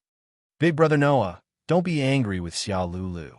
If it weren't for Sia Lulu, I wouldn't have been able to see Big Brother Noah so quickly. Although before that, I didn't know whether Big Brother Noah would come or not. That's why I said, you're a really troublesome child." Sia Lulu nagged. "You didn't even know if this human male would come, and you volunteered to participate in this crusade mission and kept dragging me to bring you here. There should be a limit, right? So, sorry." Wendy seemed to feel that she was a little unreasonable in this matter, so she apologized in low spirits. Noah finally understood why Wendy was able to reach the rendezvous point so quickly. Was it because she heard that Fairy Tale would be participating in this alliance? Wendy was probably holding on to a trace of hope that she could see Noah here, so she rushed here in a hurry? Thinking of this, Noah was really ashamed. Although Noah missed Wendy very much, it could not compare to Wendy's longing for him. Obviously, 7 years ago, when Grandine left Wendy, Noah found Wendy at that time, so that Wendy would not be alone and helpless in the forest. This left a deep impression on Wendy's young heart. Then, Noah patted Wendy's little head and looked at Sia Lulu. "You're Wendy's friend, right? Thank you for tolerating Wendy's stubbornness." Hearing Noah's frank thanks, Sia Lulu was not used to it, so she deliberately snorted and said this. I was just worried that Wendy might be deceived by someone. It has nothing to do with you." Seeing Sia Lulu's reaction, Noah could not help but laugh. This white cat was completely different from Hubby. If Hubby was a nonsensical street performer, then Sia Lulu would be its Sundara, right? In other words, this white cat was not good at dealing with people's good intentions, but was rather merciless towards people's bad intentions. "Anyway, thank you very much," Noah said to Sia Lulu, then turned back to Wendy in his arms and stroked Wendy's head. "Tell me how you have been for the past 7 years. And Wendy nodded heavily, and an extremely cute smile appeared on her face. Noah could not help but hug the little body in his arms a little tighter. It was precisely because of this that Noah did not notice it. Well, he was very happy with Wendy. A silver dagger on his waist exuded a faint light. About 2 hours later, Alusha and the others finally arrived at the villa. As soon as they arrived at the villa, Nazis seemed to have been liberated and breathed a sigh of relief. The others were frightened by the scene in front of them. "Your acquaintance?" Alusha, Lucy, and Gray looked at Wendy, who was standing next to Noah, and looked at each other. Kat, Iya, Xiong, Lien, and Ifan pointed at Sia Lulu and made a fuss about nothing. As for Hubby, The moment he saw Xiao Lulu, he was completely stunned. Chapter 10:47. That. Wendy seemed to be a little nervous as Alusha, Lucy, and Gray stared at her with their eyes wide open. She spoke in a very restrained and timid voice. I'm Wendy Mabel from Cat Shelter. Nice to meet you. Hearing this, Alusha, Lucy, and Gray looked at each other and saw the confusion in each other's eyes. What is Cat Shelter thinking? Gray asked without any scruples. This is a crusade mission, and it's an important crusade mission against one of the dark guilds of the Baram Alliance that controls the entire continent. Why would they let a child come? Not to mention Gray. Even Alusha and Lucy had the same idea. It wasn't that Alusha and the others were looking down on children. After all, Noah and Alusha were already magic shooters who could take charge of an area when they were Wendy's age. Therefore, everyone didn't judge Wendy's strength by her appearance. What made everyone so confused was that this mission was not suitable for children at all. No matter what, this was a crusade mission. In other words, when it was necessary, no matter who it was, they had to kill their enemies and kill them directly. And how could a child participate in such a bloody mission? Of course, Wendy didn't know about this idea. When she saw everyone's confused look, she didn't seem to know what to do.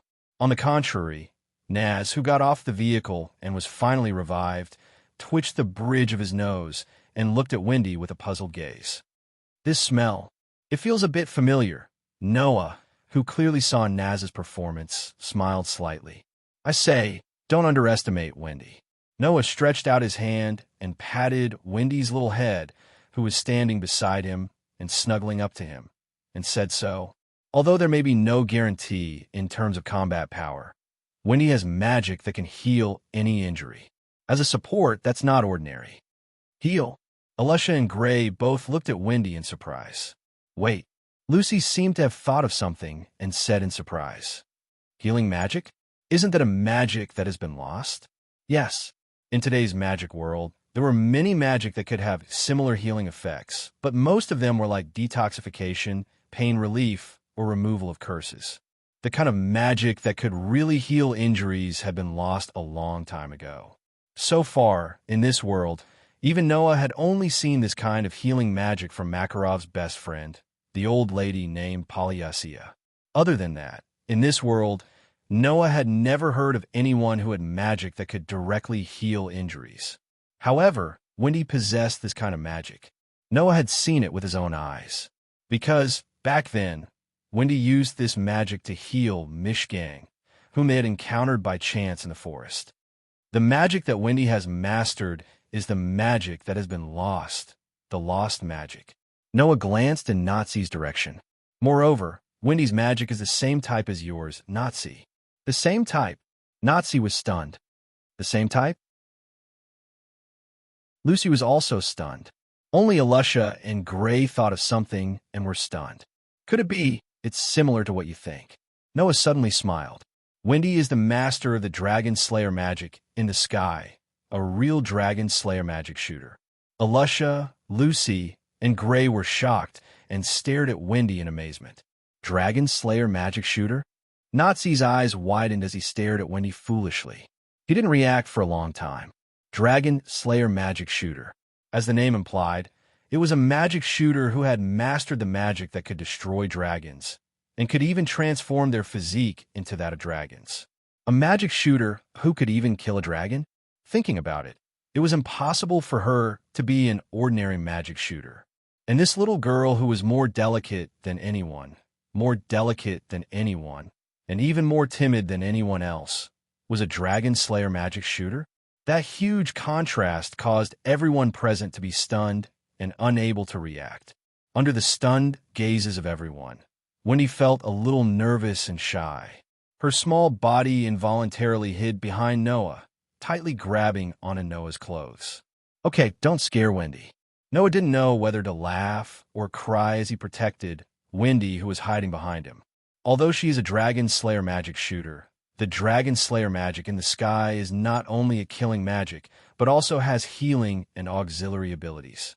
Wendy's combat power is probably not very good, but her attainments in various auxiliary magic are not shallow. She knew how to heal wounds 7 years ago, so don't look at her with strange eyes. I see. Alusha smiled bitterly, and then a gentle expression appeared on her face as she spoke to Wendy. Sorry, we didn't mean to scare you. We were just a little surprised. Please give us more advice in the next period of time. Yes. Yes. Wendy froze for a moment, and then nodded repeatedly after coming to her senses. That child is also a dragon slayer magic shooter? Naz muttered while looking straight at Wendy. I wonder if she was also raised by a dragon? Harpy? However, Naz, who was looking in Harpy's direction, was stunned again. It was because Harpy, who was at Naz's feet, didn't hear Naz's words at all and was staring blankly ahead. There, Xiao Lulu was hugging her arms and seemed to have felt Harpy's gaze. After glancing at Harpy, she snorted coldly and turned her head away. At this moment, Harpy trembled all over as if he had been electrocuted, and love appeared in his eyes. So cute. It seemed that this tomcat was beginning to think of love. In any case, in the Alliance army formed by the 4 major guilds, the magic shooters of Fairy Tale, Blue Pegasus, and Cat Shelter have all gathered. In the center of the hall, a pompous figure that looked like the Thinker but seemed to have a spotlight all over his body opened his mouth as if to emphasize his presence. Next, we just need to wait for the last Lamia scale to gather. Then, we can set off and go on a crusade against the 6 demon generals. Oration cease. Everyone nodded in unison. However, according to the plan, only Blue Pegasus should have arrived at the gathering point during this period of time. Echo stepped forward, came to Unite's side, and looked around at everyone. But due to various reasons, the people from Fairy Tale and Cat Shelter also arrived first. If we calculate according to the planned time, the Lamia scale shouldn't arrive so soon. Ivan also spoke up. So, before everyone is here, please take a rest. There are already many empty rooms in this villa. Lotus's hands were still in her pockets, as she said slowly. You can choose the room you like and take a rest.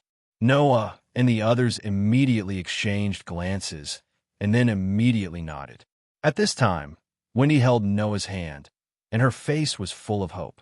Seeing this, Noah laughed and patted Wendy's head. Wendy, come with me. Thus, Wendy smiled happily.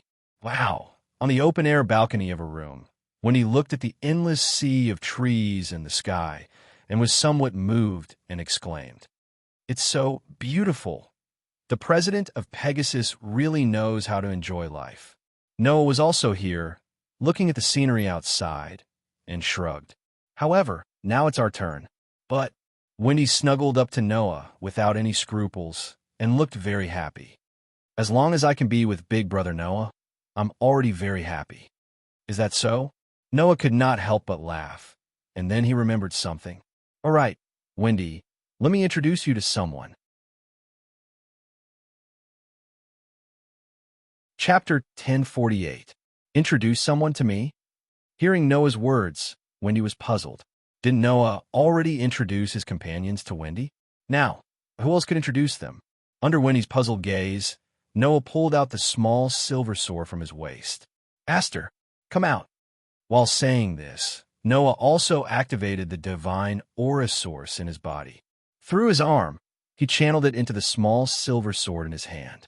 In the past, whenever Aster was carried around by Noah in this form, Noah would first go through this step when calling out to Aster, because sometimes Aster could be in a deep sleep and could not be woken up by just calling out to him. Therefore, he had to use the method of channeling divine aura to wake Aster up. Under the channeling of divine aura, the small silver sword in Noah's hand emitted a gentle glow.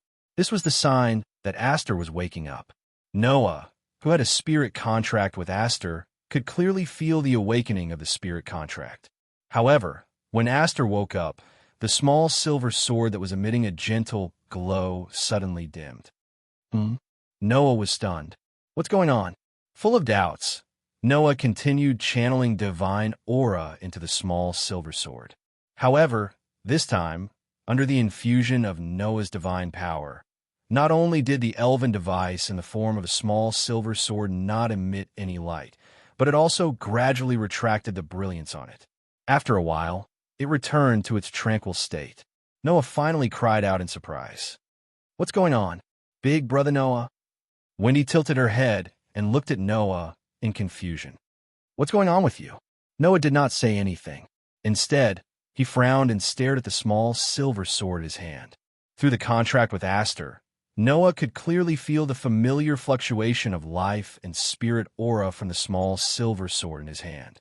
This told Noah that his contracted spirit had indeed awakened.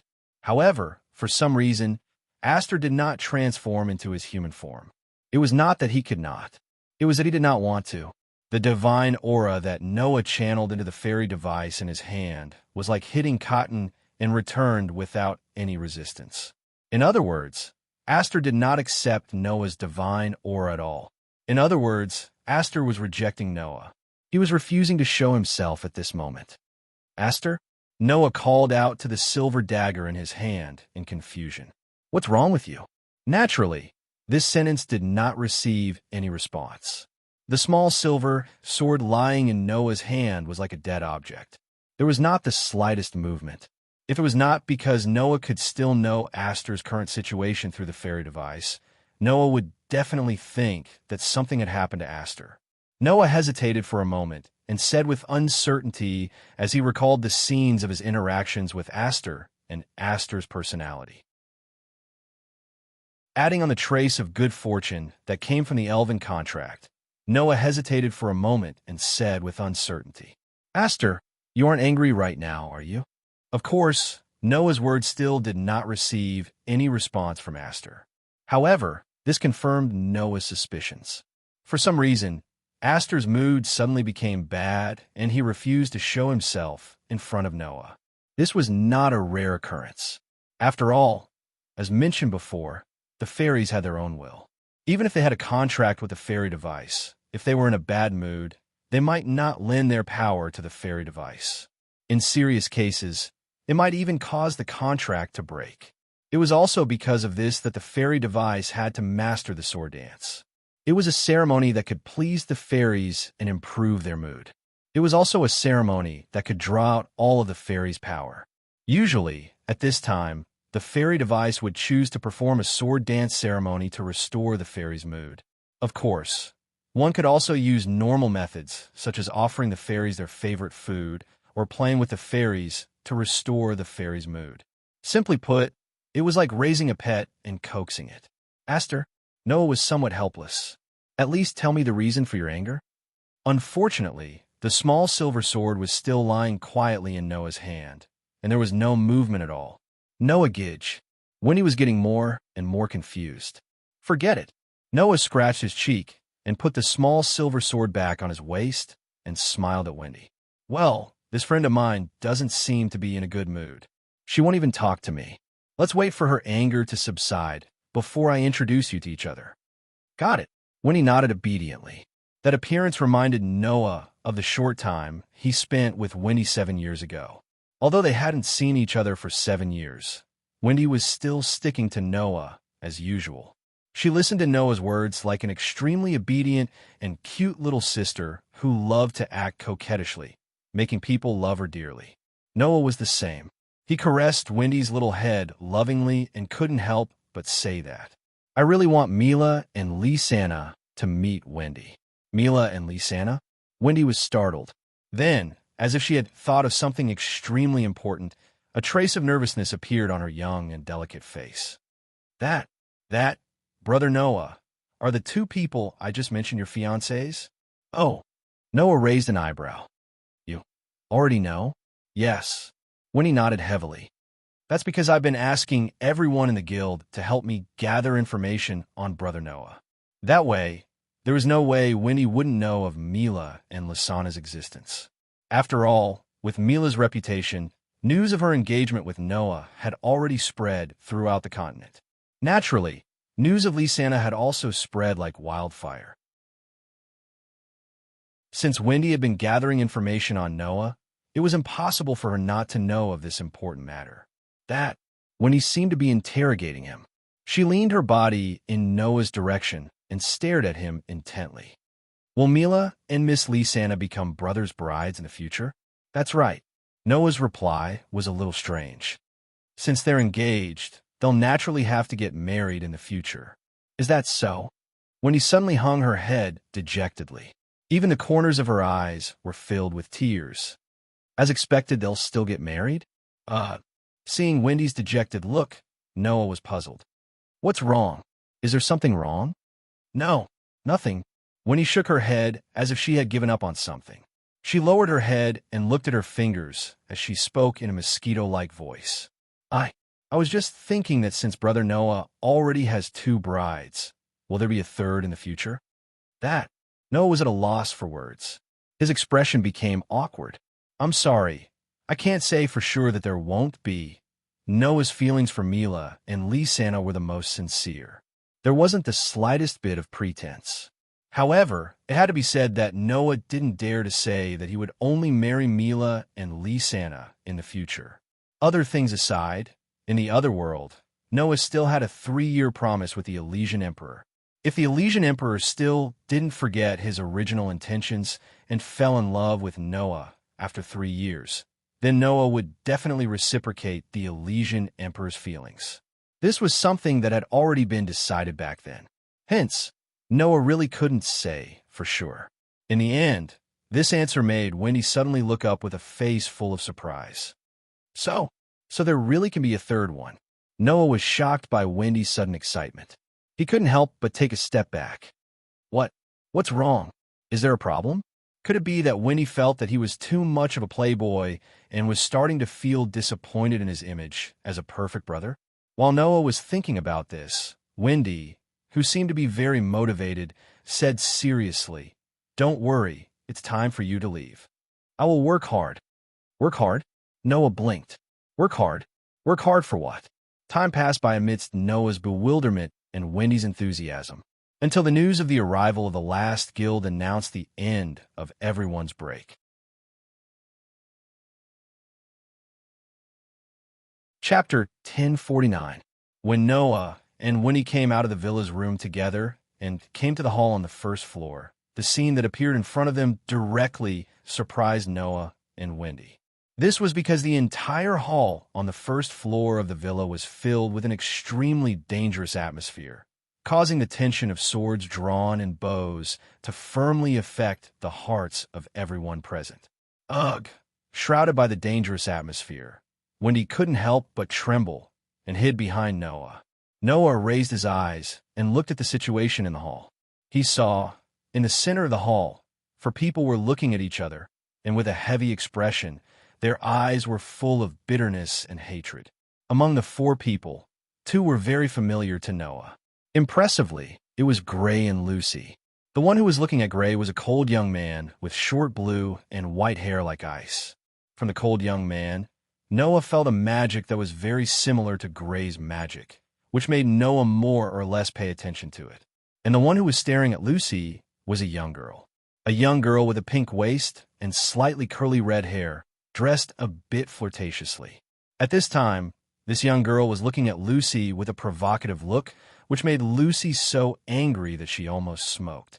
Without thinking, it was obvious that Gray and Lucy's relationship with the 2 people opposite them was very bad.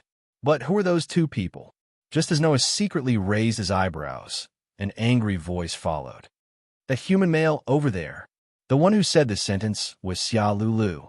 With a pair of wings on her back, she flew in the air and landed in front of Noah, glaring at Noah. "Xia Lulu, why did you take Wendy away without permission?" "Xia Lulu." Wendy peeked out from behind Noah and said with fear, "I wasn't taken away by Brother Noah, but by Brother Noah. How can you leave alone with another man without permission?" Xia Lulu was anxious. "Do you know that I was very worried about you?" Sorry. Wendy's face was sad, but she still emphasized. But, Brother Noah is not another man." This sentence made Xia Lulu both angry and helpless, because only Xia Lulu knew that no matter what, whether it was right or wrong, as long as someone reprimanded Wendy, the timid Wendy would honestly apologize. Only when it came to Noah's matters, this little girl would actually show a rare tough side, and in turn, whether it was right or wrong, she would defend Noah. Therefore, Xiaolulu had long known that arguing with Wendy about Noah would not lead to a conclusion. It might even lead to a big fight between the two of them. Helpless, Xiaolulu could only sulk secretly, fly to Wendy's side, and stare at Noah. In this regard, Noah could only spread his hands and point in the direction of Gray and Lucy. What's going on? Who knows? Xiaolulu's tone was unfriendly, but she still did not ignore Noah and chose to answer. Since the two magic shooters from the Lamia scale came in, they suddenly confronted each other. Sure enough, they are the magic shooters from the Lamia scale. Noah turned his gaze to the man and woman who were in a cold war with Gray and Lucy. But why would Gray and Lucy fight with them? Love. I know. Hobby came out of nowhere, and while secretly glancing at Xiaolulu, he leaned in Xiaolulu's direction with an infatuated expression. Gray and Lucy fought with those two people. Fought. Noah frowned. Don't come close to me, Tomcat. Xiaolulu also frowned. I'm not asking you, but he's asking you. Which male do you want to lean on? I'm here to treat you to fish. Hobby took out a fish from the bag behind him and handed it to Xiaolulu in a flattering manner. Noah doesn't eat fish.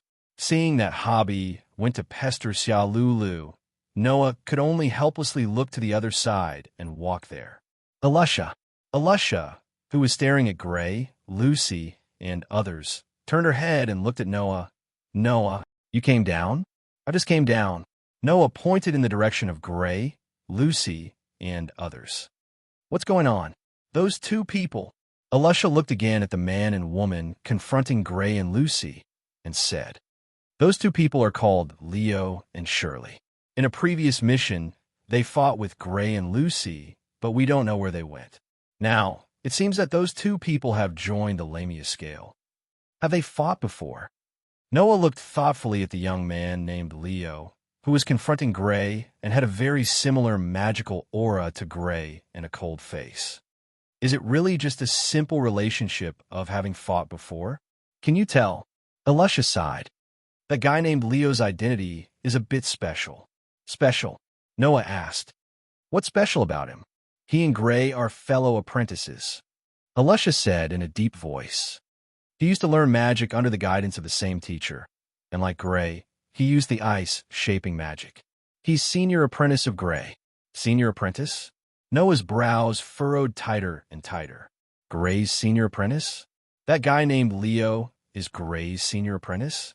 Since they are fellow apprentices, then why does it seem that it's not strange for Gray and Leo to fight at any time? It seems that the relationship between Gray and Leo is even more incompatible than the relationship between Naz and Gray. Of course, Noah was not most concerned about Leo and Shirley, who were confronting Gray and Lucy, but the other person standing in front of the door. It was a tall and burly bald man, dressed in a rather unusual way, with the demeanor of a foreign minority.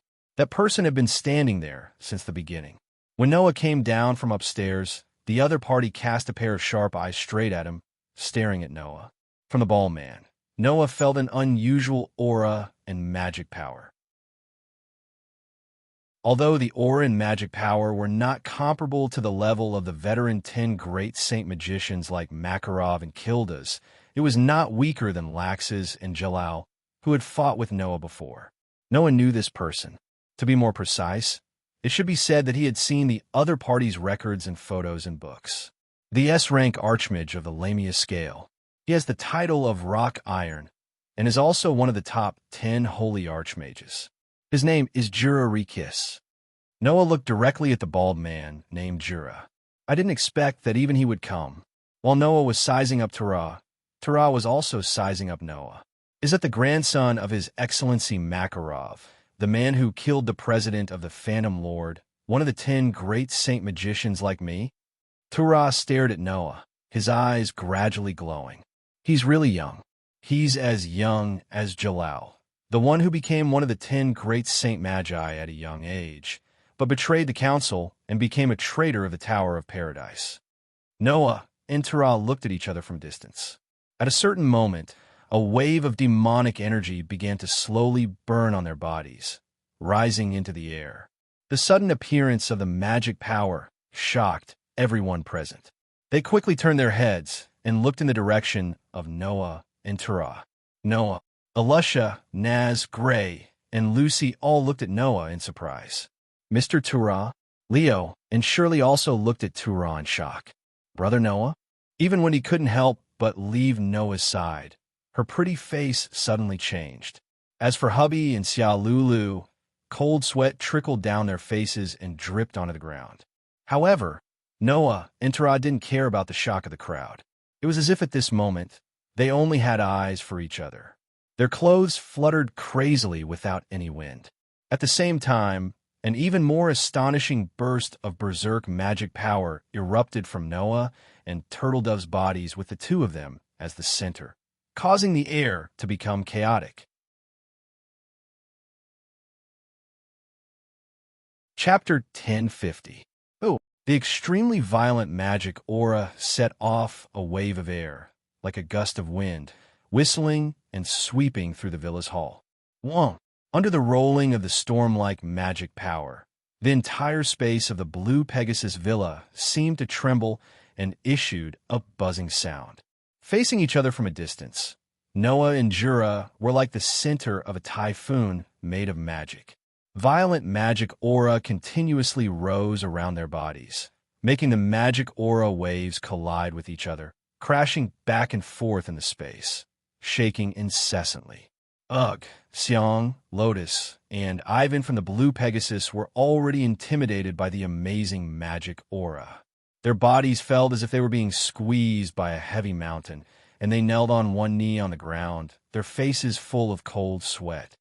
Liar, Lucy, who belonged to the fairy tale, and Shirley, who belonged to the Lamia scale, also couldn't help but lie on the ground, their beautiful faces changing dramatically. Brother Noah. Even Wendy, who came from the cat shelter, was hugging hubby and Xia Lulu tightly. Her slender legs were trembling, and she looked shocked. Naz, Gray, Leo, and One Night could still stand upright, but they also felt as if they were firmly nailed to the ground, unable to move, and their faces were full of shock. Only Alusa was not as shocked as the others on the spot, but there was a dignified look on her pretty face. He actually managed to intimidate so many high mages with just the release of mana. Whether it was Noah or Jura, they had not used any magic. They simply stood there, releasing the magic aura from their bodies. However, just by releasing demonic energy, the overly shocking demonic energy had already caused such an effect. This caused a group of people to be extremely shocked. This was the ability of the top 10 great Saint Magic shooters on this continent. This was because the competition between the top 10 great Saint Magic shooters was so astonishing. There were even rumors that once 2 of the top 10 great Saint Magic shooters fought, the earth would burst open, the sky would change color, and it would be called the end of the world. Of course, such rumors could only be said to be exaggerated. However, from this exaggerated rumor, it could be seen how powerful the top 10 great Saint Magic shooters were in the eyes of others. It was also because of this that in the past, in the council, the members of the council had forbidden private fights between the top 10 great Saint Magic shooters. Now that the council had disintegrated, such a rule was naturally gone. But the top 10 great Saint Magic shooters were just that, and no one would suddenly fight because of a rule. Therefore, this was a rare competition between the top 10 great Saint Magic shooters in front of Alusha and the others. Unfortunately, that was only what Alusha and Jura. At the very least, Jura knew what kind of monster he was up against. One of the top 10 great Saint Magic shooters? Jura did not know if Noah was really as powerful as one of the top 10 great Saint Magic shooters. However, the level of magic released by Noah at this moment was definitely not something that an ordinary top 10 great Saint Magic shooters could have. If Alusha and the others were to observe carefully, they would definitely be able to discover it. A thin layer of sweat began to slowly trickle down from the top of Du-La's head. That was a sign that Jura was exhausted. If one were to release their magic directly, the magic that was released would not return and would be directly consumed. Even if Jura was one of the top 10 great Saint Magic shooters, her magic was limited and she would naturally be exhausted. On the other hand, Not only was Noah calm and composed, but the magic that was continuously rising from his body did not show any signs of exhaustion. Instead, it continued to rise as if it was not enough. Over time, the atmosphere around Noah's body, which was completely disrupted by the rising magic waves, even began to let out a mournful cry. The sharp sound of the wind was like a strange whirlwind that kept fluctuating. Jura had to admit that Noah had not used all of his magic yet. However, Jula herself was a little exhausted. If this continued, not only would he be wasting his precious mana, but he might also hurt his body and affect his fighting strength due to excessive and useless mana release. That was definitely an irrational behavior. Thus, Taras slowly retracted her magic power. Feeling that Jura was withdrawing her magic bit by bit, Noah narrowed his eyes and the corners of his mouth rose. He also withdrew his magic. For Noah, who had an endless supply of magic as his backing, this level of magic consumption was simply the same as a drop of water evaporating from a sea. However, that was only because Noah had the special energy bottomless hole of the mana source. It didn't take long before Noah and Turtle Dove's berserk magic power retracted back into their bodies, returning the scene to its original tranquility. I've long heard that Sir Noah has the ability to kill one of the top 10 great Saint Magic shooters. Seeing it today, you really live up to your reputation. A trace of gentleness appeared on Jura's serious face. I was displaying my slight skill in front of an expert. Please don't take offense.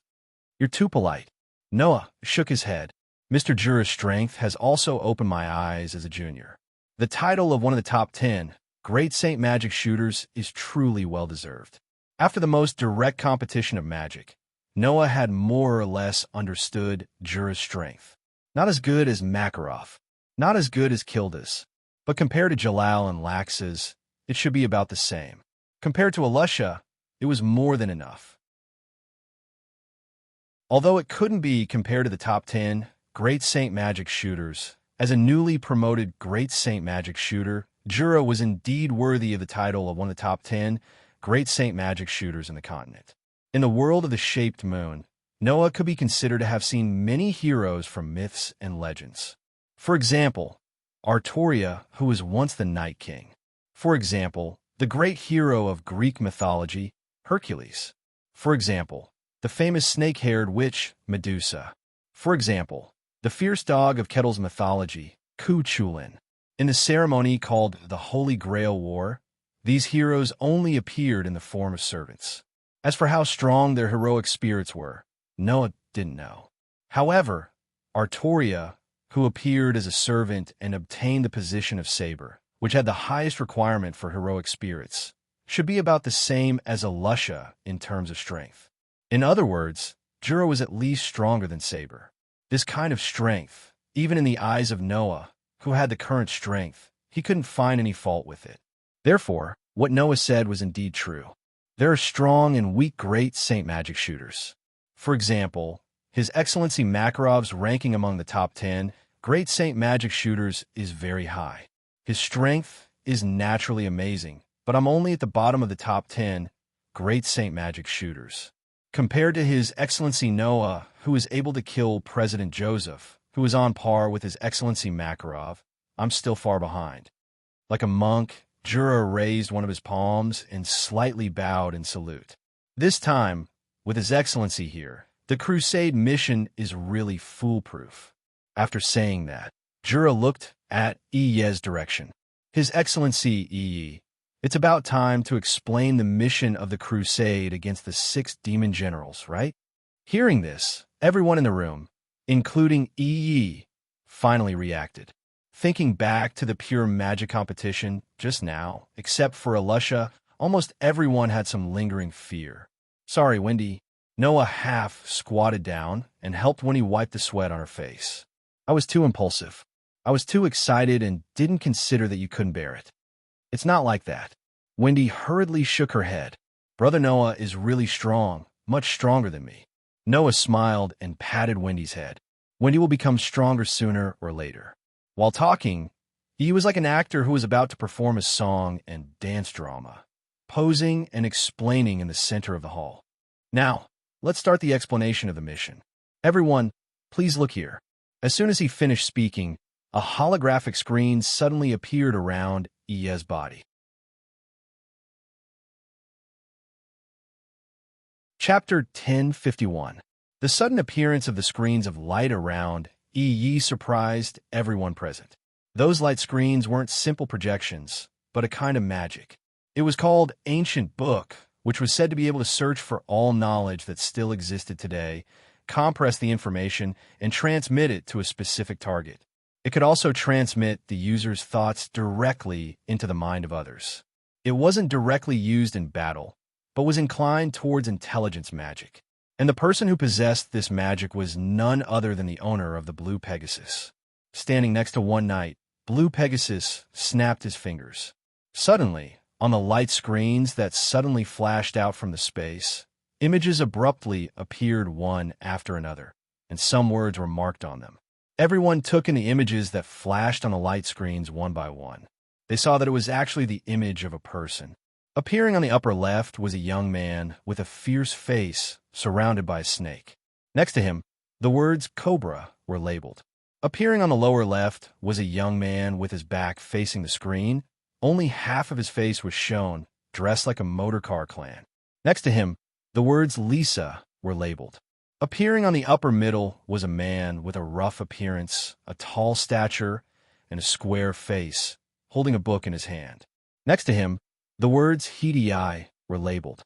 Appearing on the lower middle was a young girl with short blue hair, wearing revealing clothes, with a pair of fox-like, slightly tricky, and looked very thorny. Next to her, the words Andrew were labeled. Appearing on the upper right was a man sitting on a blanket suspended in mid-air, with his eyes closed, head lowered, as if he was sleeping. Next to him, the words Dark Knight were labeled. As for the last person who appeared on the lower right, it was a middle-aged man with dark skin, a face full of dark lines, holding a skull crutch, about 30 or 40 years old. Next to him, the words Brian were labeled. At the top of the 3 rows of images, there was a guild name labeled Orthodox One. 6 Demon Generals, Oration Cease. Impressively, it was all the members of the 6 Demon Generals, Oration Cease, which had always only had 6 sorcerers. As you can see, this is some information we have collected about the 6 Demon Generals, Oration Cease. Blue Pegasus said to the people present while tapping on a light screen in front of him. Although it is said to be intelligence, we have only collected the most basic information, such as their appearance and name. The rest of the information is very little, and there is no way to know their specific fighting strength. We only know that each of them has the power to rival a guild and is very dangerous. Following Blue Pegasus' explanation, more words appeared on the images. Everyone, please take a look. Rang pointed at the words beside the images. Although we don't know the specific strength of the sorcerers of the 6 Demon Generals, Oration Cease. Hearing Blue Pegasus' words, Noah and the others also noticed the description of the battle marked in the images. Cobra was able to control the venomous snakes he carried with him to fight, and the magic he used was unknown. Lisa used a magic that could increase her speed and used her super high speed to chase after the opponent. Hitai used a magic that could soften hard materials, and even the earth could be softened into sand in an instant to attack the enemy. Angel used a magic that could summon a star spirit, which was called Star Spirit Magic. Brian's magic was not fixed, and he seemed to have mastered many kinds of magic. He even had a large amount of knowledge about magic, and he often used dark magic. In the last Dark Knight, this person was not only good at magic, but also had no idea what level his combat ability was at. This was because when the 6 Demon Generals, Oration Cease, was in action, this person was just like what was shown in the images, sitting on a blanket suspended in the air and sleeping, and never made a move. However, it was said that when someone launched an attack on him, no matter what kind of attack it was ineffective. Seeing that the information about the sorcerers of the 6 Demon Generals, Oration Cease, was not complete, a sense of mystery suddenly filled everyone's hearts. A sorcerer who can control venomous snakes, a sorcerer who can use speed magic, a sorcerer who can soften the earth.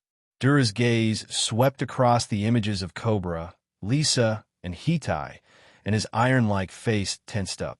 They really have gathered all kinds of sorcerers. A sorcerer who is a star spirit sorcerer like me? Lucy stared at Angel, her beautiful eyebrows slightly puckered. It would be good if we could know what kind of star spirit this angel uses. The last night? Alusha looked at the image of the last night thoughtfully. There is too little information about this person, and it is very likely that he will become a variable in the mission. We must be careful. Brian. Noah looked at the image of the dark-skinned man, named Brian, and narrowed his eyes. He is the president of the 6 demon generals, Oration Cease, ? That's right. The last night twisted his bloated body, stretched out his finger, and pointed at Noah. This sorcerer named Brian is very dangerous. In the past, he was a member of the Magic Development Bureau, so he has a lot of knowledge about magic. This time, Brian is eyeing a magic sealed in the sea of trees in front of us, which is why he brought the 6 demon generals, Oration Cease, here. A magic sealed in the sea of trees? Everyone looked at each other. That magic is called Nirvana, Xiang said with a serious face. According to records, it seems to be sealed in the sea of trees by ancient humans. We don't know exactly what kind of magic it is, Ivan answered. However, since even the ancient people chose to seal it, it must be a very dangerous magic. The 6 demon generals, Oration Cease, seem to be eyeing that magic, which is why they came out at this time when the council was disbanded. Lotus also looked around at everyone.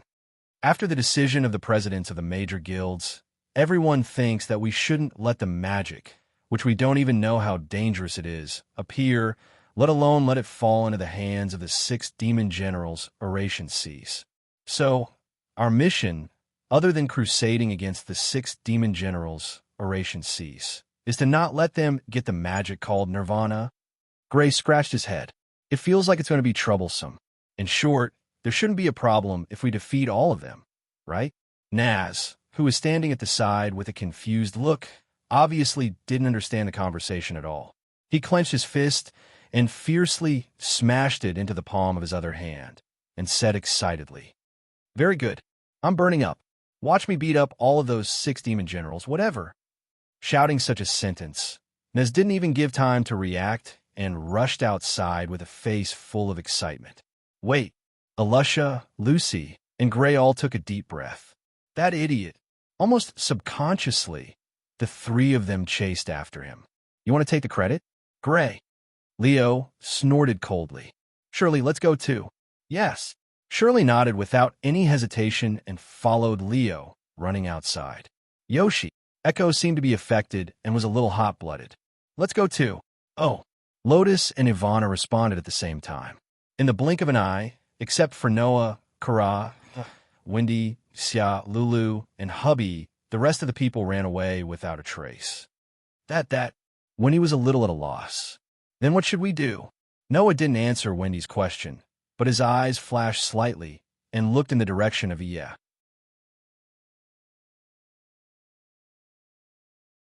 Chapter 1052. Big Brother Noah? Seeing that not only did Noah not pay attention to the large group that rushed out, but instead looked at Iya, who was standing there with a post, Wendy felt a little strange. Aren't we going to chase after them?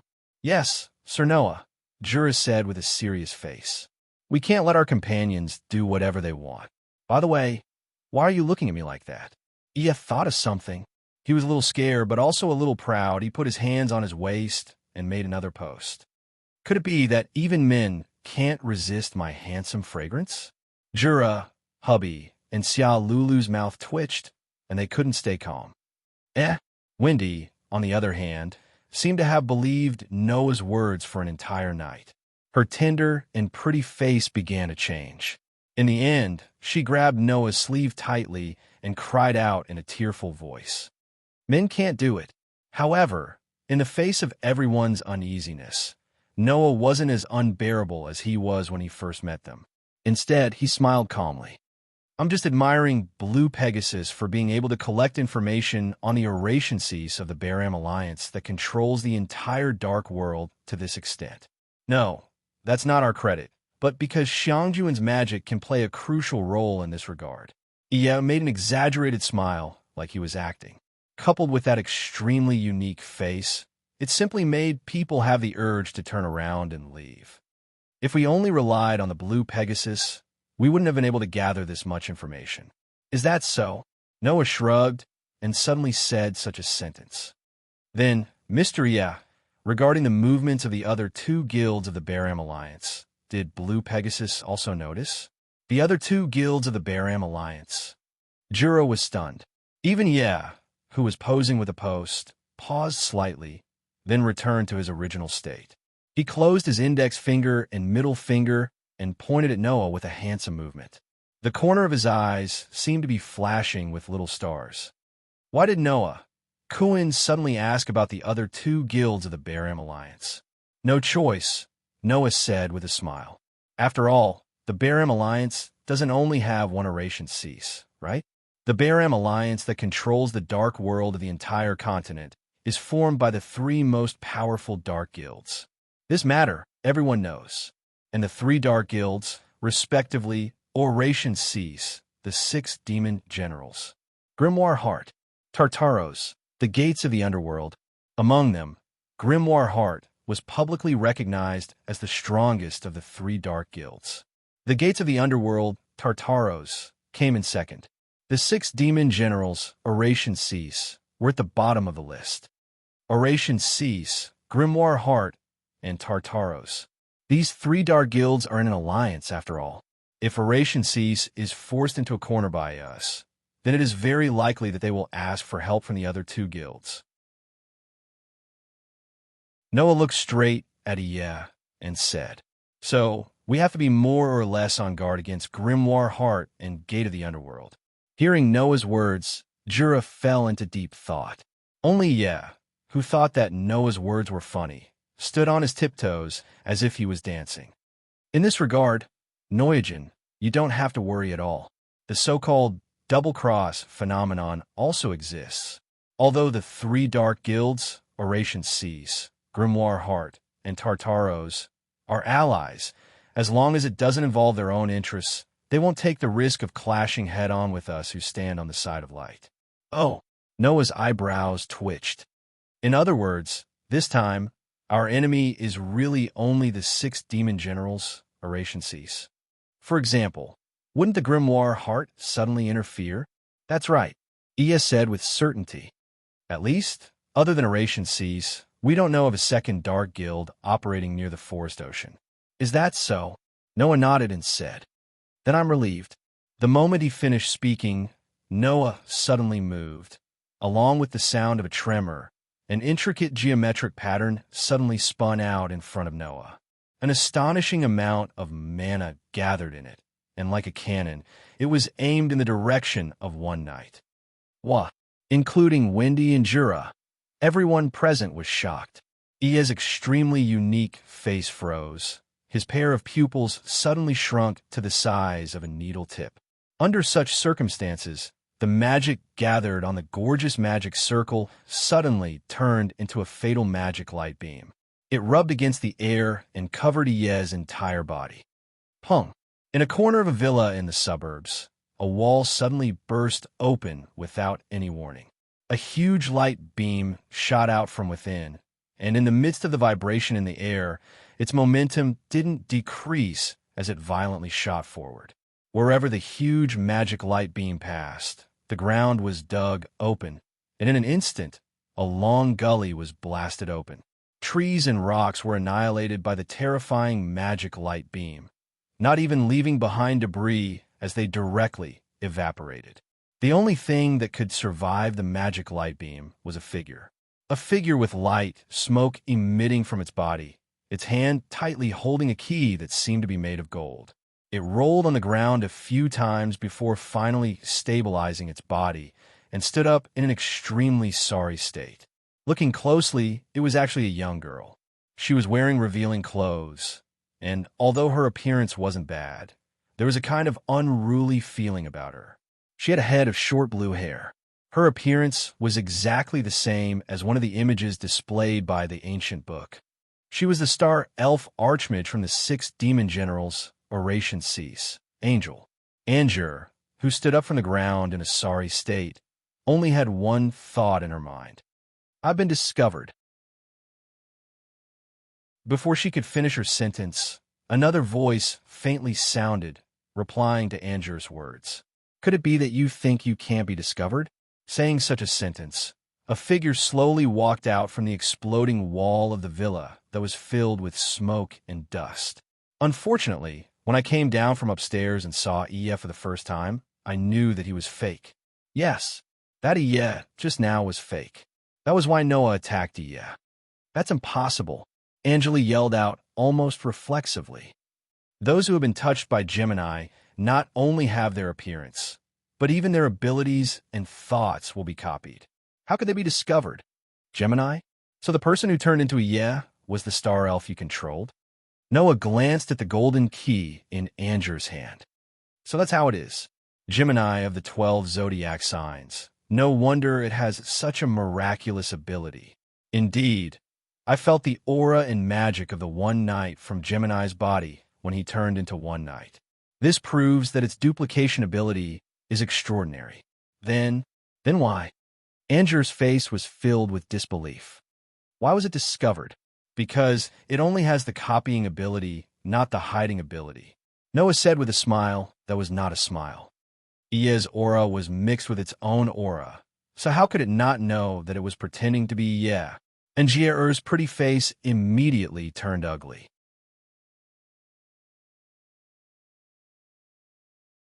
Chapter 10:53.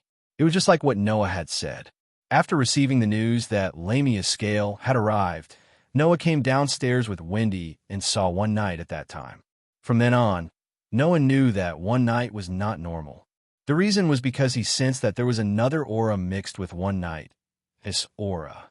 Of course, at that time, Noah could not say for sure that One Night was fake, until, with his outstanding sensing ability, Noah felt that there was an obscure magic connected to One Night, as if it was maintaining the existence and power of One Night. Noah understood that One Night was fake. However, Noah did not know that One Night was actually Star, and thought that it was just a special puppet. Otherwise, there would be no need for someone to transfer magic to it to maintain its operation. After sensing the obscure magic connected to One Night, Noah followed the clues and used his sensing ability to find an unfamiliar aura hiding in the villa. Talking to the fake One Night, 1, was to fight for time to find a mastermind behind the scenes, and 2, more or less, he wanted to know something about the devil's heart. This was also why Noah did not rush out with Alusha, Naz, Gray, Lucy, and the others. After confirming which corner of the villa the aura was in, Noah simply made his move. After all, instead of asking a fake, it was better to ask the person controlling the fake One Night. Angel of the 6 demon general, Oration Cease, ? Immediately, Noah looked at Angel.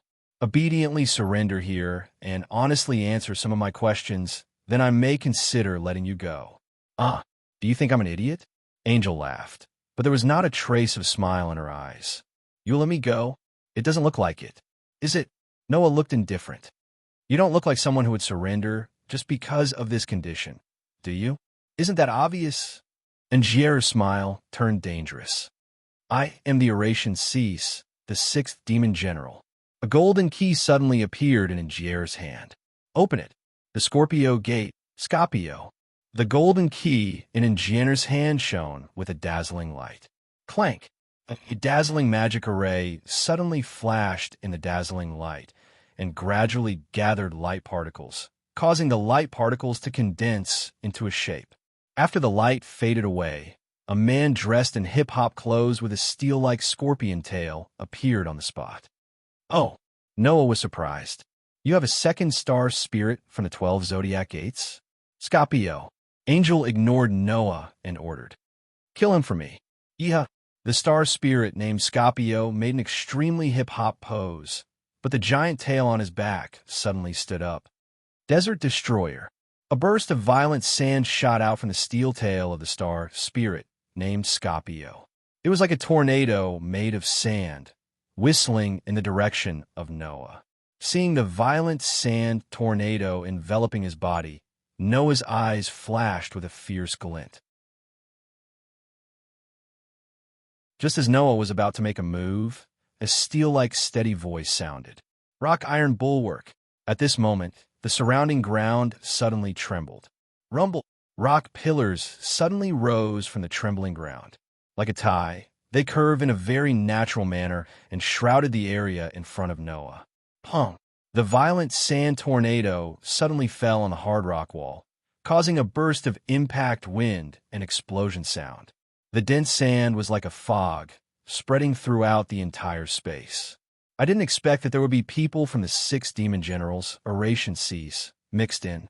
They thought that we were the ones on the crusade and had the initiative. Such thinking is too naive. Along with such a voice, Dura, who was holding a monk's staff, walked out of the hole in the wall with a heavy expression. His gaze was like a sharp sword, piercing Angel's body. "Sir Noah, let's work together to take down this enemy." "Don't worry." Noah didn't even turn his head as he looked at Angel with a playful smile. "You can't escape." Hearing this, Angel was naturally unable to restrain her anger, but at the same time, there was a trace of fear in her heart. Although Angel had pretended to be Gemini for a night and did not personally go into battle, she did not personally experience the horror of Noah and Dura's mana competition.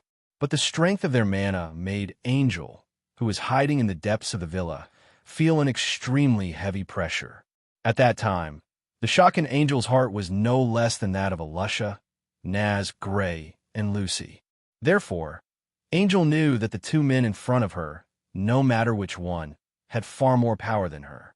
If there was only one person, Engier might be able to play some tricks and come up with something. But if it was 2 people, then Angel really did not have any thoughts. Noah smiled when he saw the trace of fear on Engier's face. "What? Want to escape? Aren't you the 6 demon generals, Oration Cease? You can only be proud now." Angel bit her lips and said hatefully, "Even if you have 2 archmages at the level of the 10 great saint magicians, we have 6 people in the 6 demon generals, Oration Cease.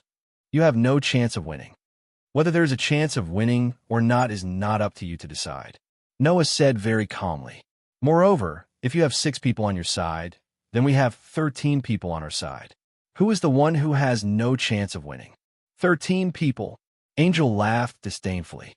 "Other than the 2 of you, the others are just slightly bigger worms to the 6 demon generals, Oration Cease. They're not a threat at all." "Is that so?" Noah looked straight at Angel and smiled. "If that's the case, then I have to tell you that your so-called 6 demon generals, Oration Cease, is just a slightly bigger fly to me. You're not a threat, but you're quite annoying. I think it's better for you to leave now." After saying that, Noah raised a hand. "Won't." Immediately, golden ripples reverberated in the space around Engier. As the ripples spread out, silver chains with golden flowing lights suddenly shot out. They were like pythons pouncing on their prey. They circled in the air and coiled around Engier's limbs. Angel did not even have time to react before the chains wrapped around her hands and feet tightened. She was fiercely pulled off the ground and into the air. Like Jesus nailed to the cross, she was tightly wrapped by the chains that shot out from the golden ripples and hung up. Goo! The pain from her limbs made Angel groan in pain. She did not have time to be surprised by this sudden attack, and quickly ordered Scapio.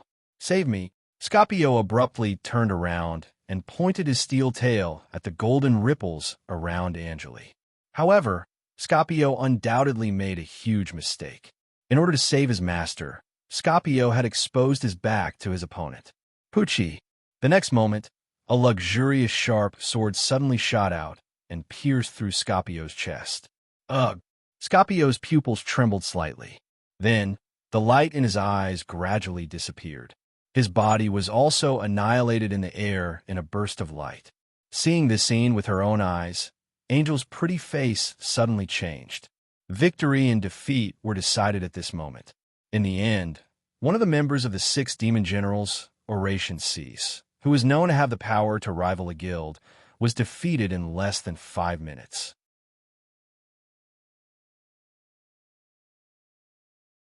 Chapter 1054. Sitting on the red-carpeted stairs leading to the second floor of the villa, Noah played with 3 golden keys. Are these the keys to the 12 zodiac gates? In the entire world, they were the most precious and one of a kind. These are the 12 golden keys that could summon the highest level of astral soul. These keys corresponded to the astral soul of each of the 12 constellations.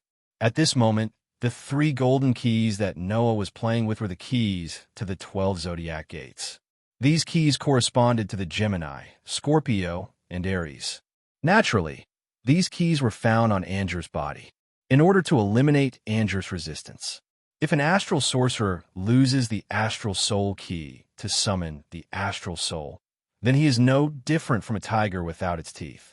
Noah weighed the 3 golden keys in his hand and turned his gaze to Anger. And you don't have a second type of magic, right? On the first floor of the villa, below Noah, who was sitting on the stairs, Anger was tightly bound by silver chains. She could not move at all.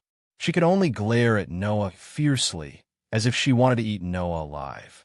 With one look, it was obvious that Anger had been completely captured by Noah. We just started the mission, and a member of the 6 demon generals, Oration Cease, has been captured. Xiao Lulu looked bored. It seems that the 6 demon generals, Oration Cease, is not as difficult to deal with as I thought. That's not right, Xiao Lulu, Habi said righteously. Because her opponent is Noah. That's why she ended up like this. That's right, that's right. Wendy, who was hugging Xiao Lulu, nodded her head. Big brother Noah is the best. Indeed, it was thanks to Sir Noah that we were able to find the Oration Cease sorcerer among us. Nodding in agreement, Jura nodded. If it weren't for Sir Noah, I'm afraid that we would have fallen into the scoundrel's trap and even been in danger of disintegrating. Man, Overnight put on an exaggerated pose and spoke with a serious expression, as expected of His Excellency Makarov's grandson. It should be mentioned that Iyez's face, which was full of seriousness, was now swollen and bruised. That was when Angel planned to use Gemini's Gemini to impersonate Iye. She beat Iye into this state and threw him into the toilet. By the way, it was hubby who found such a night, because he wanted to show Xia Lulu the skill of swallowing the fish to show his presence. He almost choked to death. He slipped into the toilet, spat out the fish, and found on the way. Of course, none of this was important. One night, why not? The important thing was that Noah and the others had indeed captured the captive of the 6 demon generals, Oration Cease. Speak. Noah looked down at Anger, who was chained up tightly, and asked, "Where are the other Oration Cease?" "Who knows?" Angier smiled unhurriedly. "Maybe they sneaked in with me." For example, the 10 St. Magus next to you, or that little girl, or the 2 cats over there, or even that disgusting man could be impersonated by us again. Who knows? What she meant was that if they wanted to know where the Oration Cease were, they had to find them themselves. If they wanted to find out from Angel's mouth, there was no way. That was what Angel meant. "So you're saying that you refuse to cooperate?" Noah asked Anger calmly. "That's not a wise choice. So, what are you going to do to me?" Angel didn't look nervous at all and even gave Noah a flirtatious smile. "If you want to do something bad to me, it's okay. I like a strong man like you the most." Angel's flirtatious words directly made the innocent Wendy and Xia Lulu's heads start to turn red. Oh. Hubby flew to Noah's side, covered his mouth, and snickered. "There's something going on." "Sorry, there's nothing going on." Noah waved his hand and shooed hubby away like he was shooing a fly. "I'm a man with 2 fiancées. I'm not so lascivious that I would lay my hands on a captive. People who are married have affairs, let alone fiancées." Angel seemed to want to deal with Noah and said disapprovingly, "Otherwise, I can be your lover too." "Lover?" Wendy's head was completely steaming. Wendy looked at Noah with tears in her eyes, as if she was thinking about something. "Brother Noah, are you really going to do something overboard to this person?" Noah opened his mouth and wanted to say something, but he caught a glimpse of Yi, who was posing at the side. His heart moved, and he suddenly smiled. "I won't do that. This kind of good thing should be enjoyed by Mr. Yi." "Mr. Yi?" Wendy, Xia Lulu, hubby, and the others were stunned. Me? E widened his eyes in disbelief. Clearly, he did not expect that he would be implicated in this matter. Angel's coquettish smile was completely frozen on her face.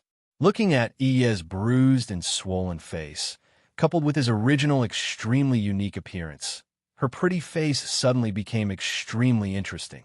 Sorry, Mr. E. I'm not suitable for interrogation. Noah spread his hands and said to E. So, can you please use a more gentlemanly way to interrogate this captive? Gentlemanly way? E seemed to be led to a peachy area by Noah's words. He swallowed a mouthful of saliva very obviously. After he reacted, he quickly straightened his face and pretended to cough. Don't say that, Noah-kun. I'm not the kind of person who likes to interrogate captives. I prefer a more fragrant way of getting along. After saying that, E gave Angel a smile that he thought was handsome, as if he wanted to rely on this smile to tell Angel that he was a harmless person. However, E's extremely unique face, coupled with his bruised and swollen face, made him look more like a fool than a fool in Angel's eyes. Now, Angier was really scared. Don't joke around. Angel could only force a laugh. I'm also considered a beauty, right? You can't even wait to enjoy yourself, right? Mr. E, please take care of this captive. You can do whatever you want. Noah didn't even look at Angela as he patted Iya's shoulder and said in a serious tone, as long as you can find out where her companions are, you will be a great hero who promotes the peace of the magical world. Don't have any scruples, just do it to your heart's content. 4. For the peace of the magical world, do it to your heart's content. E finally couldn't help but reveal a pig-like smile. I understand. Just leave it to me. This sentence seemed to have snapped the last string in Angier's heart, and a horrified expression appeared on her face. Wait. Angier shouted anxiously at Noah. You can't do this to me. Why? Noah replied indifferently. Didn't you say that it's okay to do some bad things to you? Then do it yourself. If it's you could do whatever you want. Angier had to admit that this was the absolute truth at this moment. You don't look at me like this. I haven't been touched by any man. If the first man who touches my body is that kind of guy, I'd rather die. Unfortunately, Noah had already turned his back, as if he didn't intend to care about anything. Then, he couldn't wait to walk towards Angel. Wait. Angel finally broke down. I'll talk. I'll tell you everything. The corners of Noah's mouth slowly curled into a smile.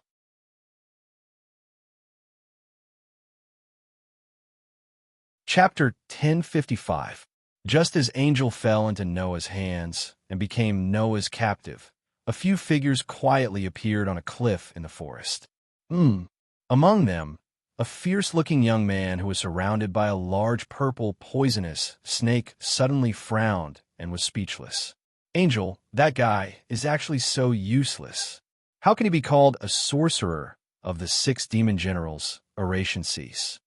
Hearing the words of the fierce-looking young man, the other 3 people on the scene all looked over at the same time. What's wrong, Cobra? A man who was dressed like a biker suddenly opened his mouth. Did you hear something?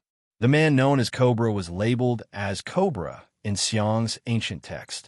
As for the person who was dressed like a biker, naturally, he was Lisa of the 6 demon generals. Oration cease. It was not just Cobra and Lisa. On this cliff, there were 3 other figures. Holding a thick book in his hand, he was dressed like a priest. He was extremely tall, but his face was as angular as a square block. Sitting on a blanket suspended in the air like a delinquent, Dark Knight had his head lowered and was dozing off. Also, standing at the front of the cliff, looking into the distance, holding a skull staff in his hand. His skin was dark, and his face was covered with black lines. Brian. Other than Angel, the other members of the 6 demon generals, Oration cease, all appeared here. Cobra ignored Lisa and directly cast a fierce gaze on Brian. Brian, that guy Angel has been defeated. Brian's words didn't make Brian react, but it made Lisa and Hudii react, except for Dark Knight, who was in deep sleep. Angier was defeated? Lisa asked. Impossible, right? Didn't Angel successfully sneak into the Light faction? As early as when they came to this sea of trees in search of Nirvana, the sorcerers of the six demon generals had already guessed that the official guilds of the magic world would definitely send people to suppress them because of the actions of the six demon generals. Therefore, after receiving news that the alliance of the official guilds had arrived, Angeli was sent on a mission. Angel had two missions. First, use Gemini's Gemini to copy important figures in the allied army of the official guild. Through the ability to copy even their thoughts, you can find out important information about the allied army of the official guild. 2. Find an opportunity to deal with the sorcerers who are a threat to the six demon generals. And with Gemini Constellation's Gemini's ability, it should be impossible to be discovered. Are you doubting my hearing? Cobra said in an unfriendly tone. I heard it for sure. Angel was knocked down and captured by the enemy. Captured? There was a hint of surprise in Lisa's tone. You mean, not only did the enemy have a sorcerer who could defeat Angel, but they also had the ability to capture her? It's fine if it's just a captive. Cobra's voice became gloomy. That Angel, not only was she captured, but she also revealed our information under the threat of the enemy. She has already betrayed us. This sentence made the entire atmosphere of the scene turn sinister. I see. Brian finally raised his head and spoke in a deep voice. Did Angel betray the Oration Cease? Sure enough, it's because of money, right? Huey said with a smile. Only with enough money can people be tempted, even if it's to make people betray, right? Shut up, Huey. I'm tired of your theory of money. Cobra smacked his lips and immediately asked Brian. Angel has already betrayed us. Our information, strongholds, and goals will all be exposed to the enemy. What should we do next? Brian didn't answer Cobra's question and instead asked another question. Who was the one who dealt with Angela and even made her betray the six demon generals? Oration Cease. A rather famous guy, Cobra replied. His name seems to be Noah Dole. I think he's the grandson of Makarov, one of the 10 Saint Magi. If Noah was here, he would definitely be shocked, because Kebula really seemed to know everything. No, it wasn't that he knew. It was that he heard. Cobra had extremely terrifying hearing. This kind of hearing was no longer at the level of being able to clearly hear a person's footsteps, breathing, heartbeat, and even the contraction of muscles. Instead, he could even hear a person's thoughts. It was a kind of ability that was as foul as mind reading. It was this kind of terrifying hearing that allowed Cobra to clearly hear what was happening in the villa at the edge of the sea of trees. Clearly knowing Cobra's ability, the group of high mages of the six demon generals, Oration Cease, firmly believed in Cobra's words. Noah Dole? Brian narrowed his eyes. The Noah Dole who used a golden wolf to kill a 10 Saint Magi not long ago? That's right. Cobra nodded. Not only Noah Dole, even the last of the 10 Saint Magi, that Rock Irondura, also came. In other words, the enemy has 2 archmages at the level of the 10 Saint Magi. Lisa felt a bit uneasy. No wonder Ingiera was taken down. Angel's strength was very good. Otherwise, she wouldn't have occupied a place in the 6 demon generals' Oration Cease, which only had 6 members. Conservatively speaking, Angel's strength was definitely comparable to the S-rank archmages of a regular guild. But even among the S-rank archmages, there were strong and weak ones. The strong ones like Fairy Tales Gildas and Lamia Scales Dulla could be considered the strongest magic shooters in the continent. They were existences on the same level as the 10 great holy magi. The weak ones like Blue Pegasus One Night were said to be strong by Alusha, but they were obviously not comparable to Alusha. It was even questionable whether they could stand shoulder to shoulder with Naz and Gray. Angel's strength, to be honest, was indeed a bit lacking compared to Alusha. Naturally, in front of 2 of the 10 Saint Magi, it was impossible for her to win. Makarov's grandson, do you still have the snakescale iron rock? Brian was thinking about something, and after a while he suddenly asked, Then, what about the rest? The rest? Cobra laughed disdainfully. Other than that fairy queen, who is a bit interesting, the rest are just annoying bugs, not worth mentioning. Even if they are annoying bugs, if they are raised well, They can be sold for money. Hate AI said loudly. As expected, the most important thing is still money, right? Brian ignored Hate AI, who was loudly promoting the theory that money was the most important thing. He tapped the skull staff in his hand and said this. Let's start moving. Oh, Cobra laughed viciously. Can we finally start? Even Lisa was tempted to make a move and asked, what do you plan to do? Clean up the traitors? Brian turned around and looked down. Also, hunt down the beloved of light. Cobra, Lisa, and Hate AI also looked down the cliff and laughed. Their figures rushed out from the other side of the sea of trees. On the other side, in the villa, under Noah's threat, Angel spat out all the information she knew. Among them, there was information about all the 6 demon generals, Oration Cease, except for the most mysterious one, Dark Knight. Cobra's ears are very scary. He must have known that I betrayed them, right? Angel laughed self-deprecatingly. Now, I have no way to return to the 6 demon generals, Oration Cease.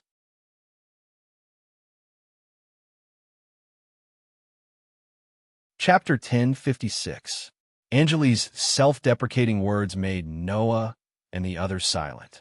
From Angeli's tone, everyone could tell that this girl valued the dark guild called Oration Cease a lot.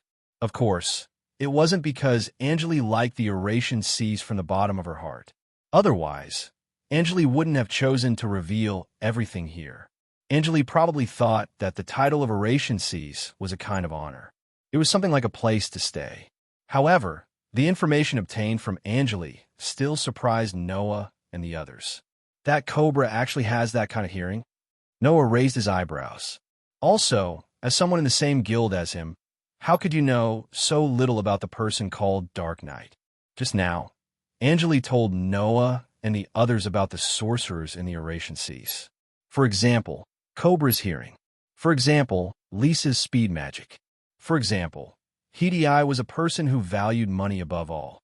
For example, Brian used to be a member of the Magic Development Bureau and had a lot of knowledge about magic. Among them, there was the ancient book, which was the source of the information about the Nirvana spell. However, the information about the Dark Knight was pitifully little. Angeli only knew 3 pieces of information about the Dark Knight. 1. The Dark Knight was Brian's adopted son. 2. The Dark Knight had always been in a deep sleep. 3. The Dark Knight seemed to have some kind of special magic. Even when he was in a deep sleep, this magic would still take effect, making all attacks against the Dark Knight invalid. Other than these 3 pieces of information, Angeli didn't know anything else. There's nothing we can do about it. And Gier snorted. Brian said that the Dark Knight was the trump card of the Oration Cease. Only in a desperate situation can we wake him up. Therefore, even we don't know much about the Dark Knight. Then what about the Nirvana spell? Noah asked. That Nirvana spell, you don't want to say that you don't know about it either? Angeli was speechless. Although she didn't know why, the sorcerers of the Oration Cease, led by Brian, were active in the Sea of Trees. The reason was to obtain the Nirvana spell. Why did the Oration Cease want to obtain that spell? Was it just because it was a dangerous spell sealed by the ancient people? That was impossible. After all, no one would want to activate the Nirvana spell without knowing what kind of spell it was. A spell that even the ancient people had had to seal it. Who knew if it would be a dangerous spell that would instantly kill the person who activated it? The fact that the Oration Cease wanted to obtain this spell meant that the Oration Cease, at least, it was Nirvana's, was Nirvana. That is, this magic called Nirvana is beneficial to the 6 demon generals' Oration Cease. In other words, the Oration Cease definitely knew what this spell could do for him, so he wanted to get his hands on it. And Angeli's reaction also told Noah. She really did know what the Nirvana spell was. At this point, you still want to hide it. Seeing that Angeli was silent, Noah said with a smile, "Don't tell me. You really want to improve your relationship with Mr. Overnight? I don't want to do that kind of thing." Angeli didn't hesitate to deny it and glared at Noah. "You're such a bad man. Can't help it. No matter how gentlemanly a man is, he won't like a disobedient woman." Noah curled his lips. "How you want me to treat you depends on whether you're obedient or not." Angeli suddenly bit her lips regretfully. Anyway, I can't go back. Angeli smiled as if she was torturing herself. It doesn't matter if I tell you. The so-called nirvana is just a spell to manipulate people's hearts. Manipulate people's hearts? Wendy, Xiaolulu, and hubby looked at each other and stood up. Manipulate people's hearts? Iya put on an unnecessary pose and was also surprised. Manipulate people's hearts? Even Turtledove's face sank and looked like an angry King Kong. Only Noah frowned deeply. What's going on? About 400 years ago, this continent was still in an era full of war. Angeli seemed to have really decided to give up and said everything she knew. In that era, there was a clan called the Nilbit clan. In order to restore peace to the war-torn world, they created a spell that could replace the darkness in people's hearts with light. That spell was called Nirvana. Replace the darkness in people's hearts with light? Wendy tilted her head and said naively, "That seems to be a very good spell, right? I have to say, only you would have this kind of idea, Wendy." Xiaolulu sighed. That kind of spell that can forcibly control people's hearts is definitely not a good thing, right? The more powerful you want to be, the more often you have to pay an unimaginable price. Noah said indifferently. That kind of spell that can distort people's hearts, since it was sealed, it proves that it has unimaginable side effects, right? That's right. Angeli seemed to be gloating, but she also smiled as if she didn't care. The spell called Nirvana can turn the darkness in people's hearts into light, and it can also turn light into darkness. In other words, it's a super spell that completely distorts people's hearts, turning darkness into light, turning light into darkness, turning good into evil, turning evil into good. The spell called Nirvana was something that could completely distort the light and darkness in people's hearts. Needless to say, if such a spell fell into the hands of a dark guild like the 6 demon generals Oration sees, how would it be used? We can't sit here anymore. A hint of urgency finally appeared on Jura's rock-hard face. We have to find the 6 demon generals Oration sees as soon as possible. Not only Jura, but even Yi, who had been acting cool on the side, became nervous. Don't worry. Noah frowned and looked straight at Angeli. Do you already know the location of Nirvana? ? Originally, we didn't know. Angeli shrugged, as if she had finally recovered from Noah's threat. Or it could be said that she had thrown caution to the wind, and her expression became calm. However, some time ago, Brian obtained information about the location of Nirvana from a woman who had infiltrated the council and was a counselor. That's how he finally found out the location of Nirvana. A woman who had infiltrated the council and was a counselor? Noah's eyes suddenly flashed. Don't tell me it's Urudia from the Grimoire Heart. You know that woman? Angeli was a little surprised. We did find out the location of Nirvana from that woman. After all, there are records of this in the council. Because of this, a while ago, that woman suddenly appeared in Magnolia. Brian tried to find her and obtain this important information from her. Hearing this, Noah couldn't help but be speechless. He estimated that when Brian found Rudia brought Hades to Magnolia to find Noah. In other words, more than half of the reason why Brian found out the location of Nirvana was because of Noah. Just as Noah was about to continue asking, a sudden feeling caused Noah's actions to become sluggish. He came to a halt, and soon after, he quietly sighed. Looks like we have a guest. This sentence caused the atmosphere to suddenly become tense.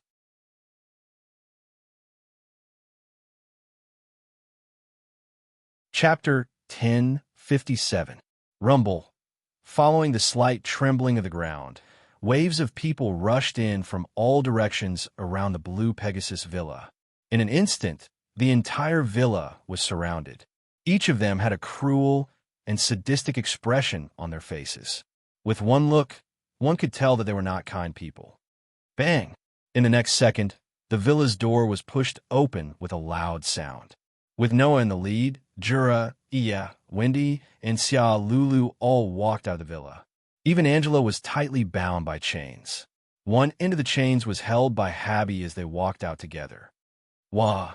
When he looked at the sea of people surrounding the villa, She was a little scared as she hid behind the villa's door. So many people.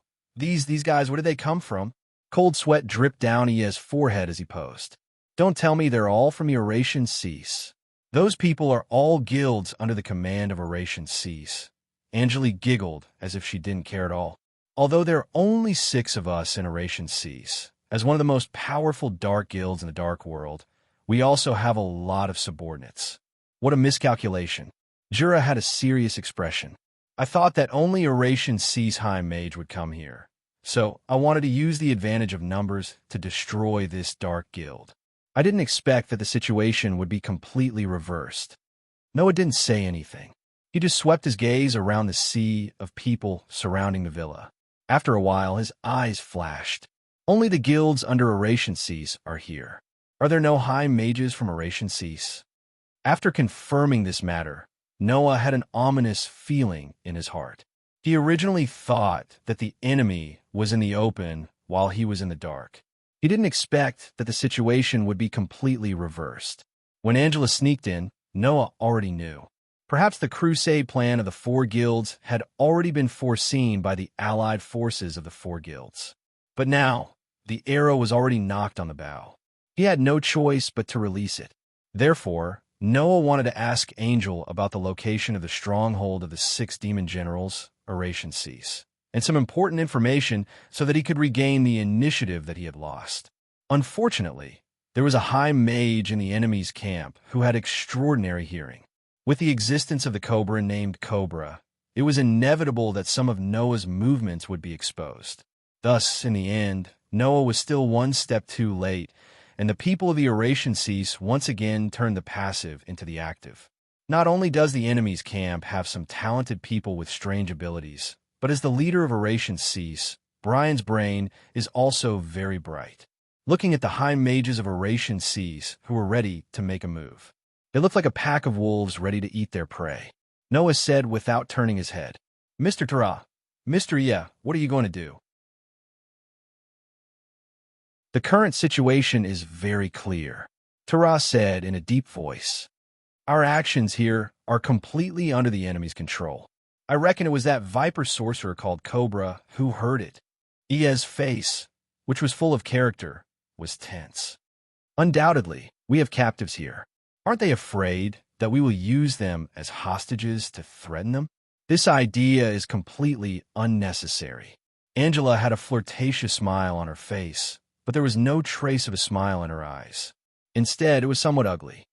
Brian must have found out that I leaked the information to you through Cobra. He must be planning to treat me as a traitor and get rid of me together with him. How? How could that be? Wendy covered her mouth with an expression of disbelief. Aren't you companions? Companions? Angela glanced at Wendy and laughed mockingly. I know, in your eyes, the so-called companions are beautiful things that can help each other. For each other, you would even give up your lives for each other. That's why you can live under the sun. But we are destined to live in the darkness, the beloved children of the light. While they were talking, the high mages of Oration Cease around the villa narrowed the encirclement little by little, gradually shortening the distance between them and Noah's group. Sir Noah, Tara's hand that was holding the monk's staff slowly tightened. Her eyes also became sharp. Should we start a war here? Start a war? Winnie hugged Xia, Lulu tightly, and shrunk her head. Winnie's cowardice seems to have been noticed by the Dark Guild members under the Oration Cease. They laughed sinisterly and finally started to shout. Kill them. There are only 5 of them. One of them is a child. There's no need to be afraid. Let's just kill them. Similar shouts began to resound from the crowd in front, and it became more and more intense. Kill. Finally, with such a shout that reeked of blood, the crowd surrounding the villa finally surged in the direction of the villa like a tide. They're here, Wendy exclaimed. 5 people? And Gier smiled with a complicated expression. Sure enough, they counted me in as well. We weren't counted in, Hubby said with cold sweat dripping down his face. Although we're not humans, we're cats. Are you still in the mood to complain at this time? Xiao Lulu was going crazy. Tara's body began to emit a burst of pressure. Even one knight was in a fighting posture, which looked quite comical. buzz. It was also at this moment that golden ripples suddenly flashed out from the space in front of the villa's entrance. Blades, swords, spears, halberds, and all kinds of luxurious weapons were ejected, turning into streams of light that shot out like beams of light, landing in the midst of the crowd that was surging madly. Bang, bang, bang, bang, bang. Suddenly, the laser-like treasures that landed on the sea of dark sorcerers belonging to the Eurasian seas were like missiles, exploding the ground, setting off waves of wind and flames, blowing away the dark sorcerers one by one. The sudden and shocking scene shocked Turtledove, Anger, Wendy, and the others. They all turned their eyes to the front. There, the space around him fluctuated with golden ripples. Noah looked at the sea of people in front of him and said, "Since the other party has a way to know our movements, then Alush's whereabouts may have been exposed. They may be in danger at any time. We should hurry and chase after them. There's no need to waste time on these insignificant people." Hearing this, Jula and finally reacted. The first to react was Tara. Suddenly, a wave of magic power surged out from Turtledove's body and covered her entire body. Boom! In the sea of people in front, the ground suddenly trembled. Soon after, huge rock pillars suddenly burst out, sending a large number of people flying. Taking advantage of this, Noah opened his arms in Wendy's direction. "Wendy!"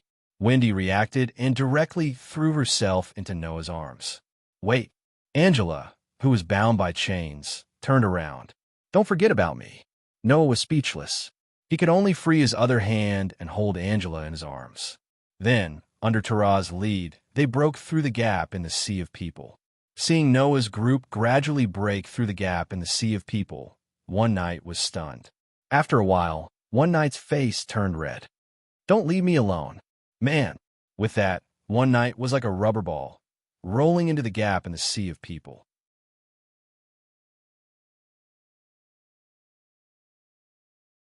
Chapter 10:58.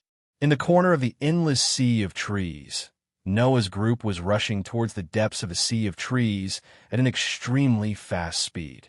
Behind Noah's group, the sounds of shouting and clamoring became weaker and weaker. In the end, it was almost inaudible. This phenomenon proved that the Dark Guild's sorcerers under the command of the Eurasian Seas had lost Noah's group and were gradually closing in on Noah's group. Your Excellency Noah. Translator. Atlas Studios. Atlas Studios in the Sea of Trees. Tara was running forward at a speed that was completely inconsistent with her tall figure. Noah was holding Wendy and Angel tightly, but he seemed to be able to follow her with ease. "What should we do next?" "Let's first meet up with Alush's group," Noah replied without hesitation. "I'm worried that Alusa and the others will be targeted by the 6 demon generals, Eurasian Seas." How big was this sea of trees? Even if it could not be compared to a real sea, it was still much bigger than a dozen or 20 cities. In such a vast area, there were many complex terrains in the sea of trees. It was extremely difficult to find anything here. Thus, the original plan of the 4 guilds was to first search for traces of the Eurasian Seas in the sea of trees and only act after confirming their whereabouts. The reverse was also the same. Even if the Eurasian Seas already knew that there were people from official guilds coming to suppress them, it would be extremely difficult to find people from official guilds in this vast sea of trees. Considering this point, Noah originally thought that Alush's group would not be able to cross swords with the enemy in a short period of time. Instead of following Alush's group, it would be better to target Anger, who had created an imposter for an entire night. Who would have thought that the enemy would have a sorcerer with exceptional hearing? It was very likely that she knew everyone's whereabouts. If Alush's group did not know this when they split up or moved together, it was very likely that they would be ambushed by the Eurasian Seas. I'm also very worried about Naz. Hubby, who was flying beside Noah, said with extreme worry. I don't know how Naz is right now. Can we keep running like this? Because of the exhaustion of his physical strength, he was out of breath and panting like a dog for the whole night. He squeezed out a voice with difficulty, as if he was exhaling more than he was inhaling. If If this continues, I won't be able to run. This guy, Xiaolulu, who was also flying beside Noah, did not know what to say. He was impersonated and knocked out in the toilet. He couldn't be of any use in battle and couldn't keep up when escaping. I don't even know why the Blue Pegasus is led by such a person. Noah blocked out everyone's voices and fell into deep thought alone. How do I find Alusha's group? At this time, Wendy pulled Noah's collar and said to Noah, "Brother Noah, I can find Miss Alusha." His words caused everyone to stop in their tracks. Only one knight did not have the time to stop in time, and because everyone suddenly stopped, he lost his sense of propriety. With a bang, he hit a tree. Unfortunately, no one paid any attention to Yi. They all looked at Wendy in surprise. "Wendy," Noah quickly called out, "can you find Alusha's group?" "Yes." Wendy nodded heavily. "My sense of smell is a little different from that of ordinary people." Hearing this, Noah remembered that as a dragon slayer archmage, Naz's sense of smell was also unusual, much more sensitive than a dog's. Even if they were separated by a very long distance, Naz could find the person he was looking for by searching for smell. As a dragon slayer archmage, it was not surprising that Winnie had the same sense of smell. Moreover, Winnie was also a sky dragon slayer archmage. Unlike the fire attribute Naz, Wendy, who mastered the rare sky magic, was very sensitive to the abnormalities in the air, which greatly increased the sensitivity of this sense of smell. Over there, Wendy stretched out a small finger, as if swallowing the air, stuck on the tip of her finger, touched the tip of her finger with her lips, and then pointed in a direction. The smell of Miss Alusha, Mr. Naz, Mr. Gray, Miss Lucy, and the others are all over there. Just as Wendy's voice fell, a strange phenomenon occurred in the direction she pointed.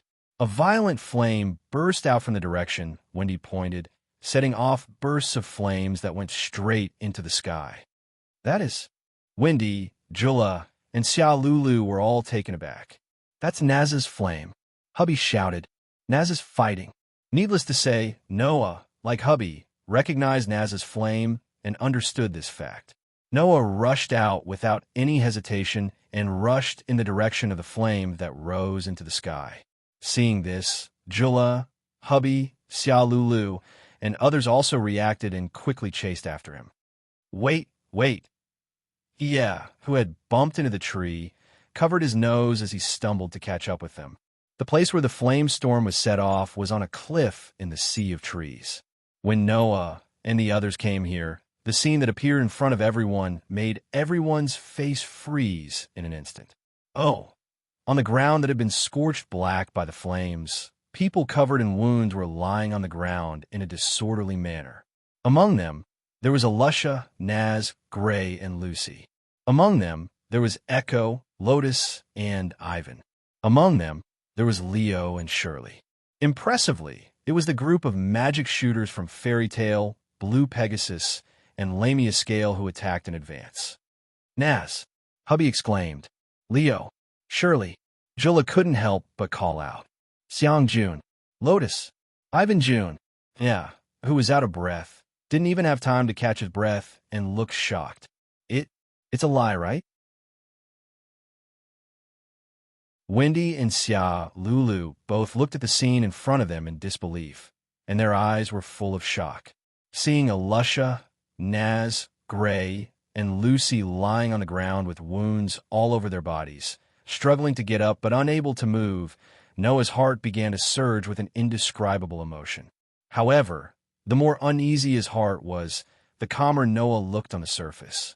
He raised his eyes and looked ahead. There were a few figures there. "Are they here?" Cobra met Noah's gaze and grinned. "I heard it long ago. Unfortunately, we're still late." Lisa raised one hand and adjusted the gloves on his hand, looking like he had just finished warming up. "Although we didn't have time to kill these bugs, they can't fight anymore. No matter how you think about it, it's your fault for being too poor." Hitai declared regretfully. "If you had money, you wouldn't have become like this, right?" The Dark Knight was still in a deep sleep, showing no signs of waking up. Brian, who was holding the skull staff, looked directly at Anger, who was tightly bound by chains and held in Noah's arms. His eyes and face were emotionless. "You're here too? Traitor!" Andrew bit her lips, looking angry but not daring to speak. "You!" Kara's angry voice sounded in a low voice. "You guys, I heard it." Cobra turned his gaze to Kara and narrowed his eyes. The anger in your heart. Being provoked by Cobra like this, Kara's heart was filled with anger. Just as Kara was about to step forward, Noah stopped him. Looking around at Brian, Cobra, Lisa, Hitai, and the Dark Knight, then glancing at his companions on the ground, Noah's face was surprisingly calm. The next moment, Noah flipped his hand, and a scabbard suddenly appeared in his hand. It was a gorgeous scabbard that was flowing with bright golden light. Seeing this scabbard, everyone was slightly startled, but Cobra's expression suddenly changed. "Not good. Stop it."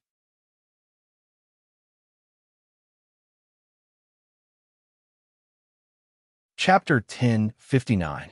Kebula's voice was so abrupt on the cliff that was scorched black like it was being roasted. This was because before Cobra spoke, everyone present, regardless of whether they were friend or foe, had their gazes stolen by the gorgeous scabbard that had suddenly appeared in Noah's hand. Therefore, when Cobra's voice sounded, Noah had already made his move. Bloom, an ideal place far away from the mortal world. A soft chant that seemed to reverberate from the distant horizon rang out clearly. Clang! The scabbard that was flashing with a bright golden light was heavily inserted into the ground by Noah with a powerful strike. Clang! The next moment, a burst of extremely dazzling light bloomed from the scabbard that was circulating with a bright golden light. It surged out like a tide and shrouded the entire space of the cliff in an instant. Under the cover of the dazzling golden light, the injuries of the magic shooters who were lying on the ground and riddled with scars were rapidly recovering at a speed visible to the naked eye. Not C, who was still struggling to get up, only felt his body that was full of pain suddenly lighten. He looked at his hands with some surprise. The pain disappeared. Injuries. Gray also felt his body recovering at an extremely fast speed, which made him stunned on the spot. Injuries are starting to get better? It's so comfortable. Even Lucy showed a satisfied expression. What is this feeling? That scabbard. Alusha cast her gaze on the gorgeous scabbard that was blooming with a dazzling golden light when she felt her body recovering at an extremely fast speed. Is the power of that scabbard helping us recover from our injuries? Not only Alusha, Natsi, Gray, and Lucy of the fairy tale, but also Xiang, Lotus, and Ivan belonging to the Blue Pegasus, as well as Leo and Shirley belonging to the Lamia scale, and others belonging to the Lamia scale, they were all bewildered as they looked at the gradually disappearing wounds on their bodies and fell into astonishment. Seeing the scene with their own eyes, Kara, Hubby, and Xia Lulu were also amazed. Only Wendy seemed to feel something from the light of the Avalon noble artifact. She closed her eyes, and her immature face was full of intoxication. What a comfortable light! As for the archmages of the 6 demon generals, oration cease. This scene undoubtedly made each of them shocked and angry. Although the archmages of the 6 demon generals, oration cease, didn't spend much effort when dealing with the archmages of the fairy tale, Blue Pegasus, and Lamia scale. If these guys recovered and joined forces with Noah and Kara, it would be troublesome for the 6 demon generals, oration cease. Moreover, among these people, although the others were easily defeated, Alusha tenaciously resisted until the end. If they only relied on the 6 demon generals, oration cease, archmages, it would be very difficult to defeat Alusha.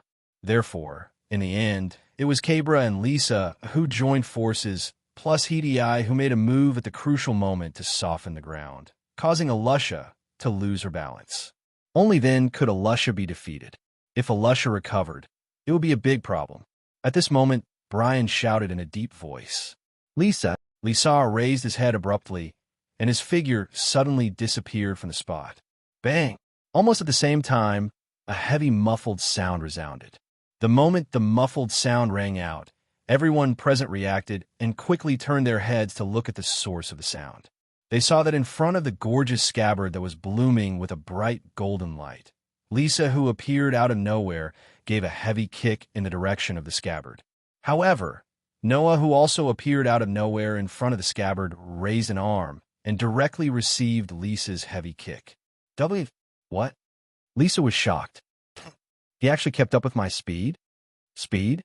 Noah looked straight at Lisa and smiled indifferently. That's considered speed?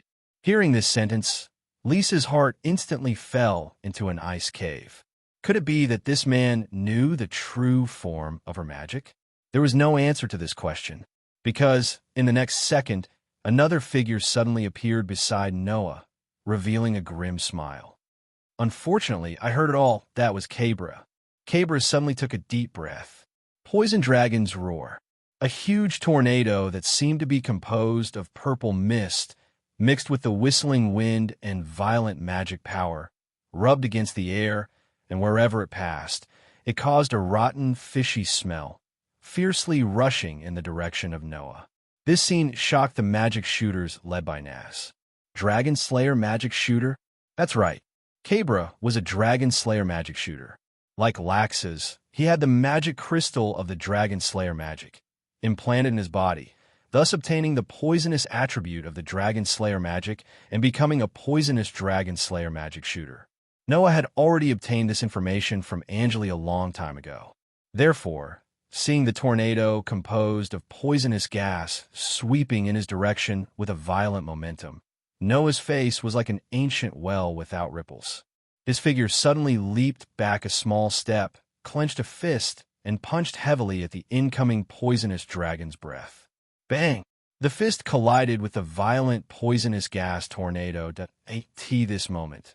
The violent poisonous gas tornado that collided with Noah's ordinary punch suddenly trembled and unexpectedly exploded without any reason, turning into sparks of purple wind, dissipating under Noah's punch. Cabra's expression changed, and after a while, his ears twitched slightly. Then, his expression changed dramatically, and he shouted, "Don't use magic on him. Magic is ineffective on him." What? Led by Brian, Lisa, Hedi, and the rest of the Eurasian sea sorcerers turned pale with fright. Magic was ineffective on Noah? How could that be? However, Cabra's hearing was extremely terrifying, and he could even clearly hear people's inner thoughts.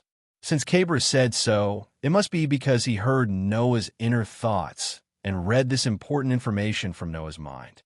Coupled with the scene of Noah just exploding Cabra's magic with an ordinary punch, everyone had to admit this fact. Noah suddenly turned his head and stared at Cabra, his deep eyes flashing with a cold light. Mind reading? Then you should continue to try reading it. At this moment, the outline of the stone plate that existed in Noah's mind, connected to the 10 patterns, suddenly lit up, and each pattern flashed with a dazzling light, and the whole thing trembled. Storm, Giant, White Horse, Dragon Emperor, Beast Horde, Priest, Phoenix, Elf, Thunder, Warrior. The 10 patterns that represented the power to kill gods at this moment blossomed with their own fluctuations. Then, Cabra heard it. He heard the terrifying whistling sound of a gale. He heard the roar of a giant that reached the sky. He heard the sound of a scorching sun falling. He heard the sound of a berserk dragon roaring. He heard the sound of a wild beast running wildly. He heard the sound of a mysterious priest chanting a spell. He heard the beautiful cry of a phoenix. He heard the beautiful sound of a fairy flying. He heard the flashing sound of thunder. He also heard the sound of a warrior with a golden sword, who could even kill a god, shouting towards the heavens. Those sounds mixed together, making Cabra feel as if he heard the sound of the end of the world, and he was frightened.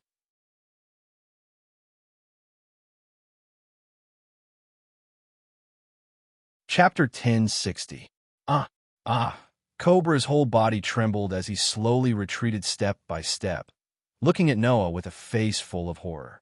Cobra, Brian, who felt that something was wrong, hurriedly called out, "What's wrong?" Cobra, Cobra didn't pay attention to Brian at all, only slowly retreating. His heart was filled with extreme fear as he shook his head like a madman. No, no, impossible. Seeing Cobra's abnormal appearance, Brian's expression finally changed. Although he didn't know what Cobra had heard, it was clear from Cobra's appearance that Noah was hiding something that could make this cold-blooded guy so terrified. At that moment, Brian finally realized what was going on. Perhaps Oration Cease had underestimated the person who was able to kill one of the 10 great holy magi. "Don't be careless," Brian said in a deep voice.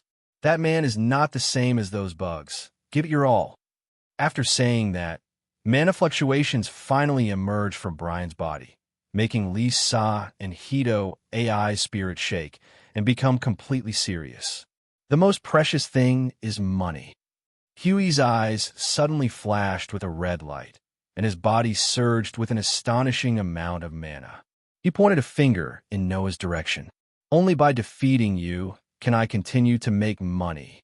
Am I right?" The mana surging from Huey's body was like a wave, with Huey as the center, spreading across the entire ground. The mana fluctuations flashed, and the ground under Noah's feet immediately became soft like cotton, turning into a swamp with an astonishing suction force. Noah's feet were wrapped in it, causing him to feel as if he had sunk into a swamp, and his body was constantly being pulled down by the ground. At the same time, Brian raised the skull staff in Noah's direction, and a dark green flow of mana gathered in the mouth of the skull staff, revolving within it. Rondo of Evergreen. All of a sudden, the dark green mana that gathered in the skeleton's mouth turned into a drill-like spiral beam of light. Amidst the piercing sound of the air being torn apart, it flashed through the space and blasted directly in Noah's direction. The magic power gathered in this attack had far surpassed the magic power contained in Cobra's Poison Dragon's roar. If hit by this attack, even a rock would be directly penetrated, not to mention a human's body. Unfortunately, directly casting a spell on Noah was useless. In front of Noah's curse resistance, unless Brian's spell could harm even gods, it would be useless no matter how strong it was.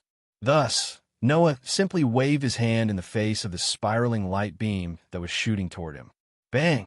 With a muffled sound, the spiral beam that could easily penetrate a rock was directly deflected, explosively shooting towards the boundless horizon. Now is the time.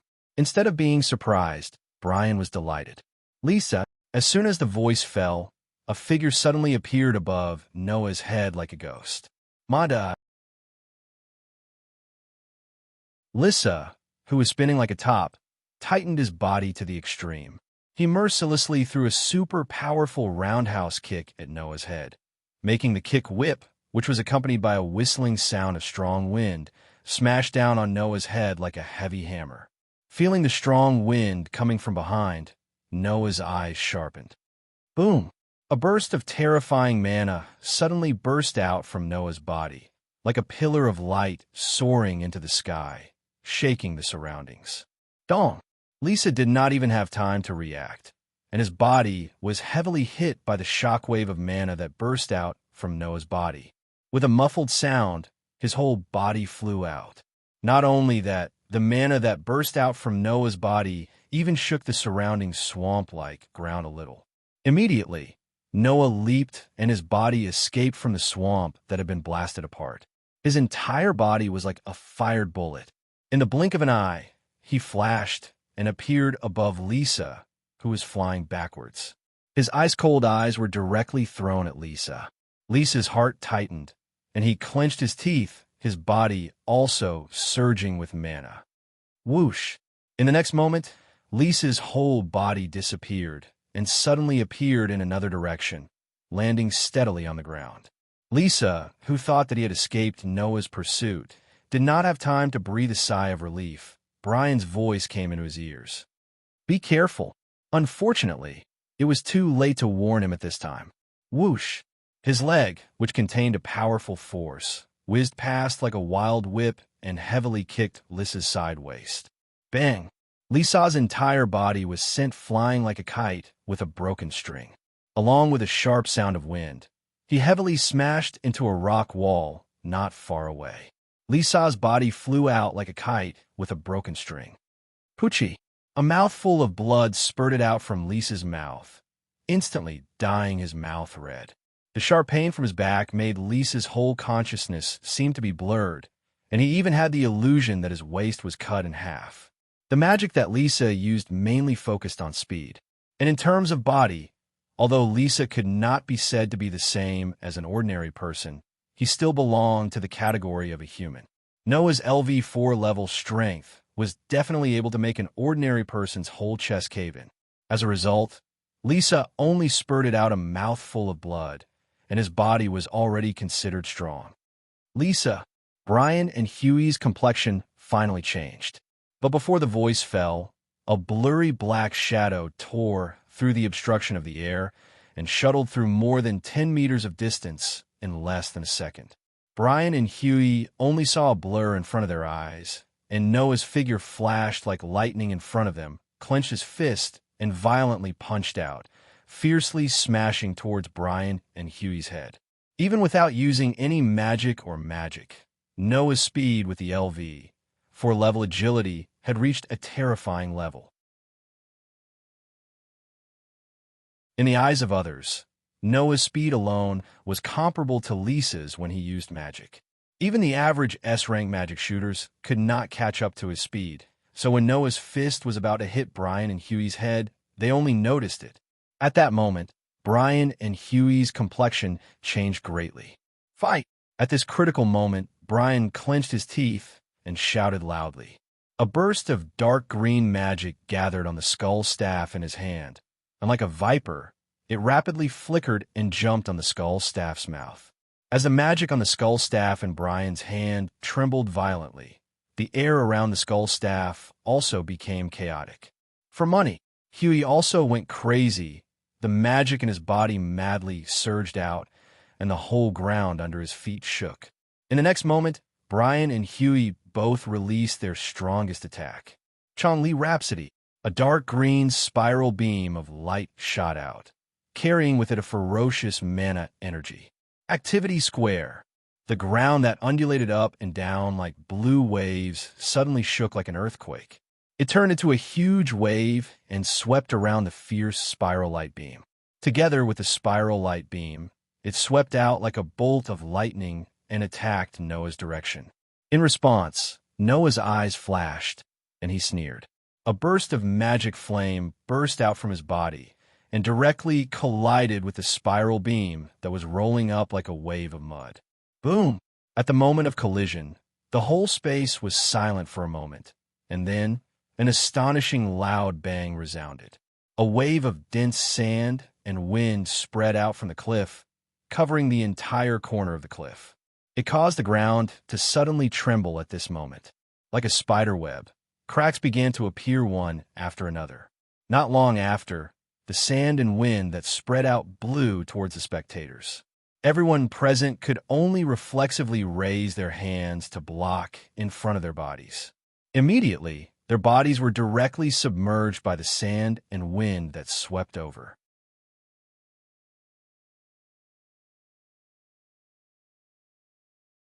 Chapter 1061. The whistling wind swept back and forth on the cliff that was filled with sand and wind, causing some of the rocks to be lifted up from the cracked ground and shot in all directions like bullets. Danger! The quick-witted Xia Lulu pressed Winnie down on the ground before the bullet like gravel hit her. Everyone, get down!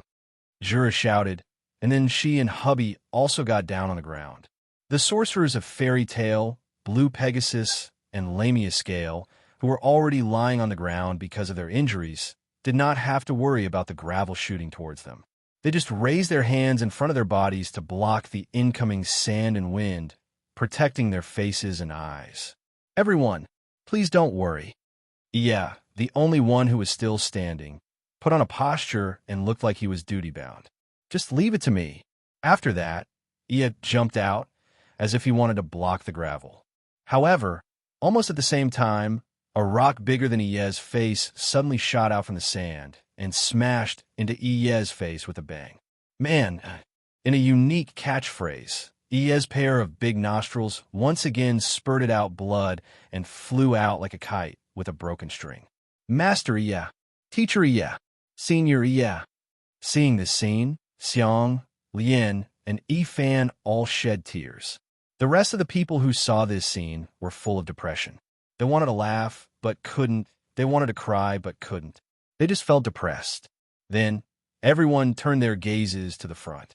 They looked at the sand and dust that had filled the entire cliff and was slowly dissipating. There, the originally hard ground had completely turned into a messy wasteland. There were traces of cracks everywhere, and gravel was scattered everywhere. Only one corner was relatively flat, without any gravel. However, on that flat ground, although there were no gravel, there was a thick layer of stone powder. Obviously, at the epicenter of the collision, the gravel that fell there was shaken into powder and spread all over that area. In the center of the area, there was not a single wound on Noah's body. Only his robes were fluttering in the wind. He stood in the center, looking calmly at the stone wall in front of him. Cough, cough, cough. Brian and Het AI held on to the stone wall to support their swaying bodies. At this time, Brian and Huey were no longer as unharmed as before. Their entire appearance was extremely disheveled. Not only was half of their faces blackened by a layer of stone dust, but their clothes were also torn in many places. Of course, even if their faces were covered in black, the pale complexion of Brian and Het AI could still be seen clearly. There were traces of blood at the corners of their mouths, and even their breathing had become rapid. Compared to the time when they were completely annihilated in the beginning, they were simply two extremes. It was obvious that Brian and Het AI were seriously injured. Beside Brian and Het AI, Lisa, whose mouth was dyed red with blood, clutched her waist and struggled to get up. Her miserable appearance was not inferior to Brian and Het AI's at all. Looking at the three sorcerers of the 6 demon generals, oration cease. Whether it was Fairy Tale, Blue Pegasus, Lamia Scale, or Cat Shelter, there was a faint look of shock in the eyes of the sorcerers. Previously, the 6 demon generals, oration cease, had defeated most of the magic shooters from the 4 official guilds with a power comparable to that of a ghost.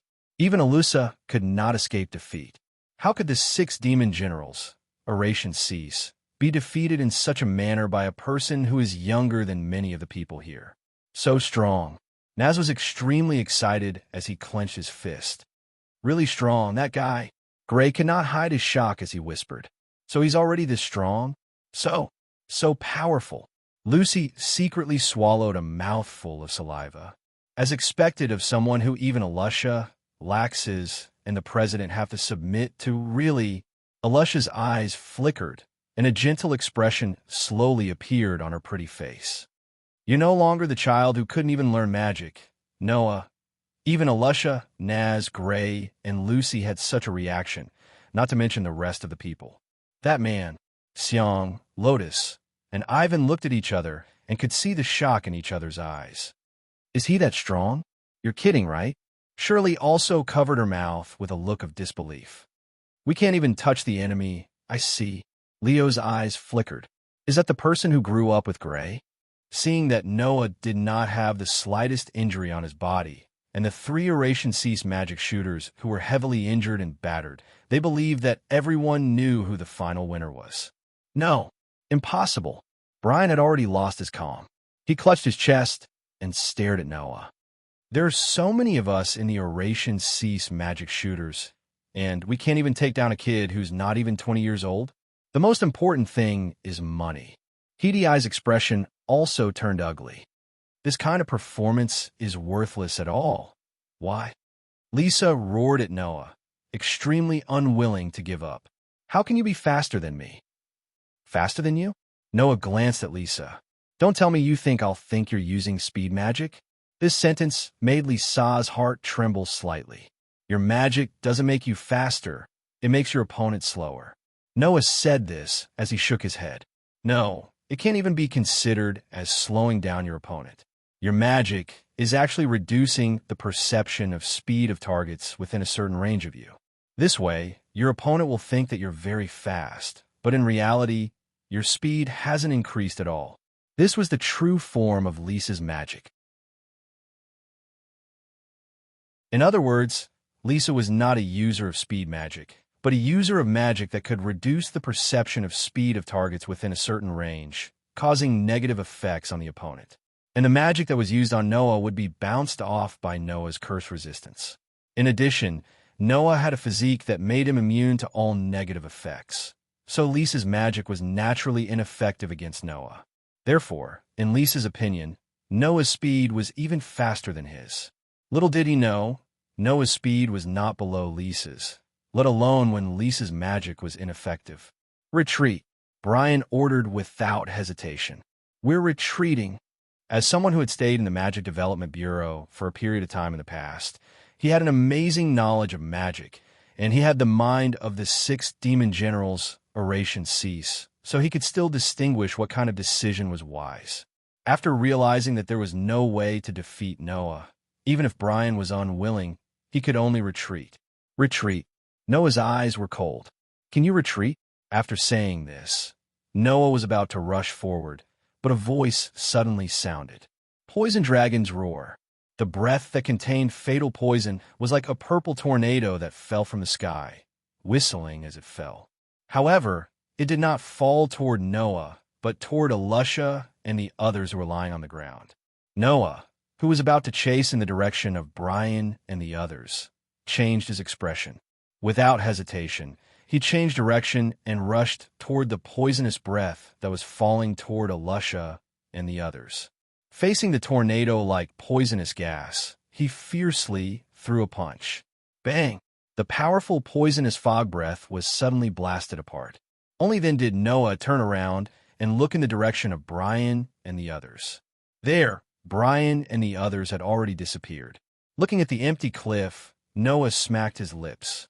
You, where can you escape to?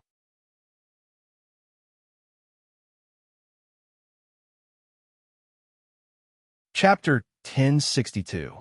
In the depths of the vast sea of trees, at the end of a small stream, there was a cave.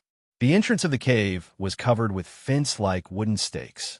It looked like there was an altar placed at the entrance of the cave. In fact, this cave was indeed an altar. In fact, this sea of trees was originally inhabited by a group of ancient people. That group was the one who created the magic called Nirvana in an attempt to lead the entire world to the light, the Nirbit clan. This cave was the place where the Nirbit clan used to worship the god and hold the sacrificial ceremony. After 400 years, the Nirbit clan had long perished. However, this place was like a relic, stubbornly surviving. However, now, this sacrificial ceremony was being held by the sorcerers of the 6 demon generals, Oration Cease, and was being used as a temporary base. With Huey's help, Lisa lay on the ground and clutched her waist, her face full of pain. Although Huey was also injured, his injury was considered light compared to Lisa's. After all, Lisa withstood the full blow of Noah, who was enhanced by LV, for ability value with the body of an ordinary person. If it was a normal person, they would have died long ago after withstanding such a blow. To be able to withstand such a blow with a normal person's body and not die, it was estimated that only a sorcerer with a decent amount of magic in their body would be able to do so. Of course, after escaping, Lisa's nerves seemed to have relaxed, and she completely fainted. Good dash! The moment Lisa fainted, Brian seemed to have suffered some kind of impact. He held his head and let out a muffled groan. Taking a closer look, one of the crisscrossing lines on Brian's face had suddenly disappeared at this moment. Brian's face turned ugly. Who would have thought that a corner of the 6 demon generals, Oration Cease, would collapse just like that? In fact, in the 6 demon generals, Oration Cease, there were already 2 defeated. However, unlike Lisa, who was defeated directly, Angier was captured alive by the enemy. Therefore, only one of the lines on Brian's face disappeared. If Angela had been defeated by someone else, one of the patterns on Brian's face would have disappeared long ago. The reason was naturally because each of the patterns on Brian's face represented an Oration Sea sorcerer. Therefore, Every time an oration cease fell, one of the lines on Brian's face would disappear until all 6 lines disappeared. When he thought about how one of the famous oration cease was captured alive and the other 3 were defeated by the enemy without suffering any damage, the anger in Brian's heart could not be extinguished. Infuriated, Brian glared at Cobra with a vicious gaze. What did you hear? Originally, if Cobra had participated in the battle and combined the power of 4 of the 6 demon generals' oration cease, then perhaps they would not have fallen to such a state. However, no one knew what Cobra had heard. From the time he was still on the cliff, it was as if he had been having a nightmare, his face full of fear. That kind of fear even made Cobra lose his will to fight against Noah. He could only watch as Brian, Hotep, and Lisa struggled bitterly under Noah's hands, and only made a move at the last moment. Moreover, it was in order to escape. That Noah Dole, what was he hiding that made Cobra so afraid? Hearing Brian's question, Cobra only covered his face, as if he was unwilling to recall what he had heard at that time. He could not help but raise his voice. Don't ask me. I don't know anything. That's right. Cobra did not know anything.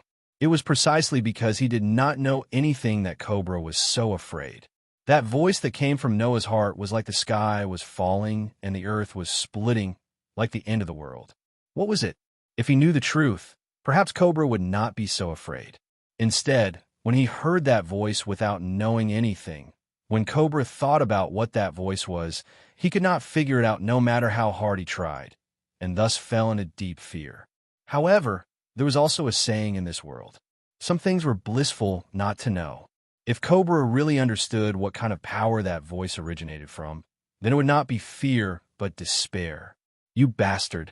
Brian furiously looked at the terrified Cobra, but a trace of fear also secretly grew in his heart.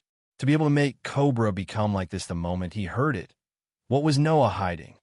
Brian, what should we do next? Hotep looked at Brian weakly. Continue to fight with that kind of guy?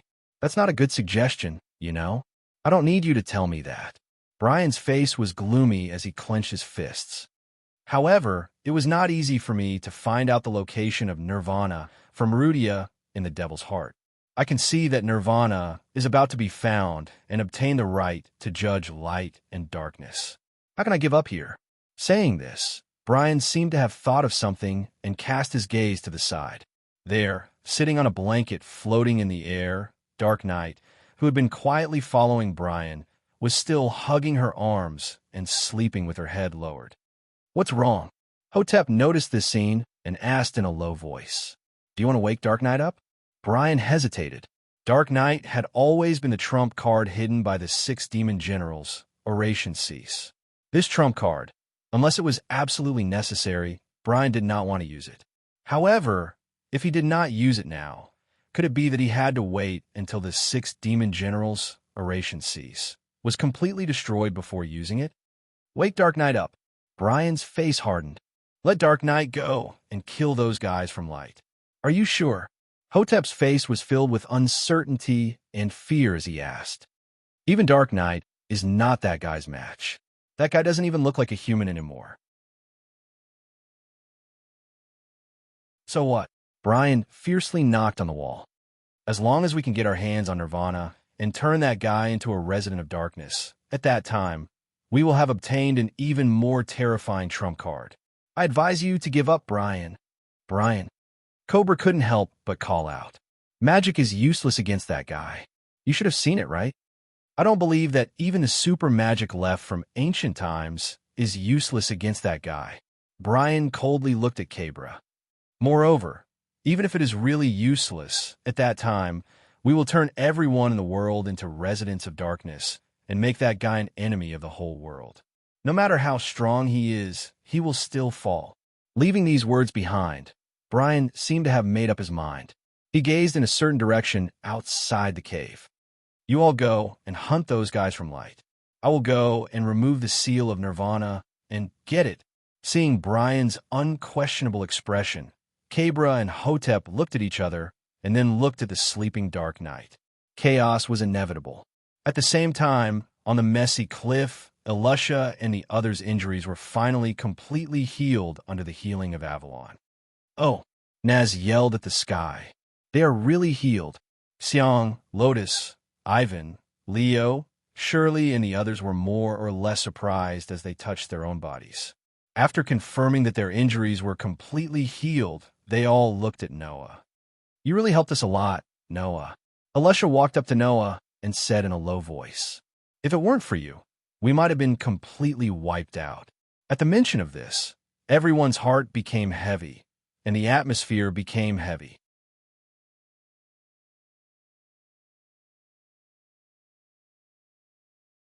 Chapter 1063. Fairy Tale, Blue Pegasus, Lamia Scale. In the entire kingdom of Fiori, these three guilds could be said to be one of the strongest guilds in the kingdom of Fiori. And this time, although it couldn't be said that all of their elites had been sent, no matter which guild it was, they had at least sent some decent magic shooters. For example, leaving Lucy aside, Fairy Tale had sent Elisha, who was not far from the realm of one of the top 10 magic shooters, as well as Naz and Gray, who were ranked first in Fairy Tale, excluding the S-rank magic shooters. For example, Xiang, Lotus, and Ivan of Blue Pegasus. Don't look at how they had always been there to act cool and show off. In terms of strength, even if the three of them couldn't be compared to Naz and Gray, they were still much stronger than Lucy. As for Lamia Scale, needless to say, as Gray's senior, Leo was definitely stronger than Gray. Shirley didn't seem to have much of a presence, but she shouldn't be weaker than Lucy, right? But in the end, under such circumstances, a group of magic shooters had joined forces to deal with a single 6 demon generals, but they were all wiped out by the 6 demon generals. Moreover, Angel wasn't present. Dark Knight had been sleeping all this time, and as the leader, Brian, hadn't made a move until Noah's arrival. The only ones who really made a move were Cobra, Lisa, and Hutehead. The three of them had easily taken down the elites of the 3 guilds, including Elisha. Thus, the strength of the 6 demon generals' oration cease. Sorcerer could be seen at a glance. To put it bluntly, other than Elisha, the rest of them didn't have the strength to face any of the magic shooters of 6 demon generals alone. Even if it was Naz and Gray, it wasn't impossible for them to defeat the magic shooters of 6 demon generals in a one-on-one situation, but it could only be said that their chances of winning were very low. Even if they joined forces, it would still be difficult. Those guys are really too strong. Elisha's pair of beautiful eyebrows were tightly knitted. I'm afraid that among us, other than Noah and Mr. Jura, the rest of us would be in danger if they were to face the magic shooters of 6 demon generals, right? Don't joke. Elisha. Naz clenched his fist with an angry look on his face. Those guys, I will definitely beat them all. The one who's joking is you, Naz. Gray was speechless. If it wasn't for Noah, we would have been completely wiped out by the people of 6 demon generals. You should recognize the reality now, right? That's right. Lucy sighed. Even Elisha wasn't a match for those people, let alone us. I don't care so much. Naz shouted, as if he didn't care about anything else. In short, if I don't beat them all, I will never be satisfied. Please calm down. Jura took a step forward and looked around at the people of Fairy Tale. Although it's a bit strange for me to say this, I think that you don't need to feel so much pressure. No matter what, even if we aren't a match for the 6 demon generals, with Mr. Noah here, the problem won't be too big. Hearing Jura's words, the people present also turned their eyes to Noah. They recalled the scene where he single-handedly fought against 3 of the 6 demon generals and completely defeated them without suffering any damage. One by one, they looked at Noah with some reverence. Especially Elisha, Naz, Gray, and Lucy of Fairy Tale. Their faces were full of curiosity and bewilderment. The reason was naturally because of Noah's curse resistance. You guy, when did you learn how to make other people's magic ineffective? Gray doubtfully asked Noah. Indeed, your crushing magic also has the power to crush other people's magic, but you didn't use this magic just now. This was also the question in the hearts of Elisha, Naz, Lucy, and the others. The magic that Noah used was a super high-level destruction magic. This matter was known to almost the entire fairy tale. Since when did Noah learn another type of magic that could nullify other people's magic? And besides the people of fairy tale, the others were also curious about this matter. After all, without magic, a magic shooter would only be a slightly stronger person. If magic was ineffective against Noah, then in the future, any magic shooter who went up against Noah would simply be a nightmare. However, at the same time, everyone felt that it was understandable. Perhaps only Noah, who had this kind of ability, had the ability to kill one of the 10 great Saint Magi.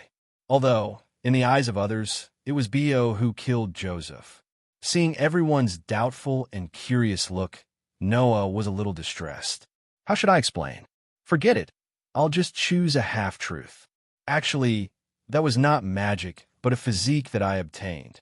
Noah said, "Do you still remember what I told you about Aster?" Aster? Lucy said uncertainly.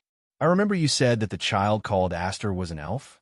Elf? Elisha asked doubtfully. What exactly are the so-called elves? You can just treat it as a special star elf. Noah took out the silver dagger from his waist and showed it to everyone.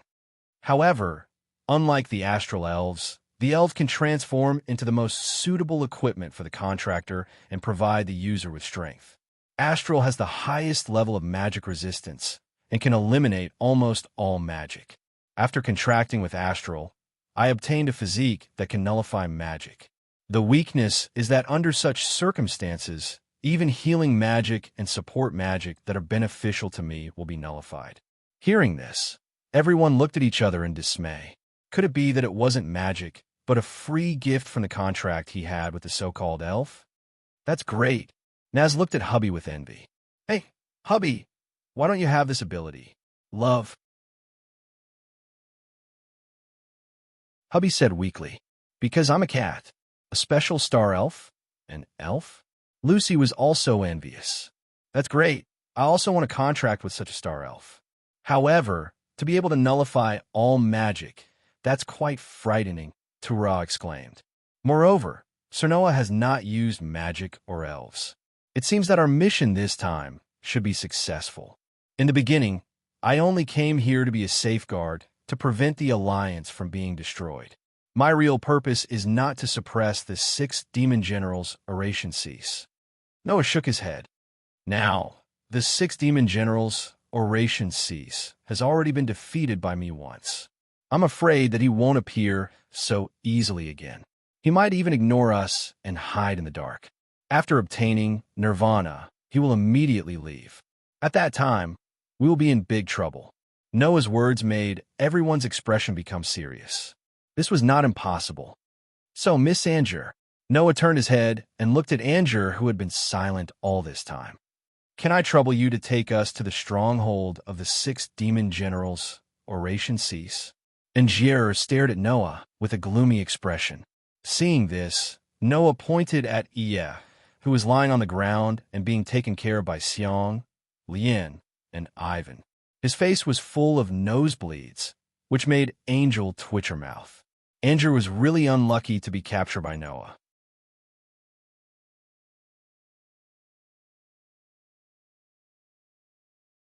Chapter 1064. In the vast sea of trees, the magic shooters from the 4 major guilds moved forward in groups. They crossed the tall trees as they walked in a certain direction. Looking at the endless sea of trees, everyone's energy and patience were depleted bit by bit. Is it really this direction? Lucy's feet hurt from walking, and she couldn't help but rub her ankle as she complained. We've been walking for more than an hour. If we continue walking, the sky will be dark. Indeed. Elisha raised her head and looked at the gradually darkening sky. It will be dark soon. By then, it will be even more difficult to find the enemy's stronghold. How troublesome. Gray scratched his head and glanced at Angel, who was tightly bound by the chains. He asked Noah, who was holding the other end of the chain. Could it be that this woman is playing tricks? It's up to you to believe it or not. Anyway, I've already told you the location. Angel looked like she was going to do whatever she wanted. If you don't believe me, then don't go. At this point, Angel twisted her body and said coquettishly to Noah, who was holding the chain, I say, you've already tied me up for so long. Shouldn't you let go of me? Let go of you. Noah pursed his lips. In that case, won't you just run away?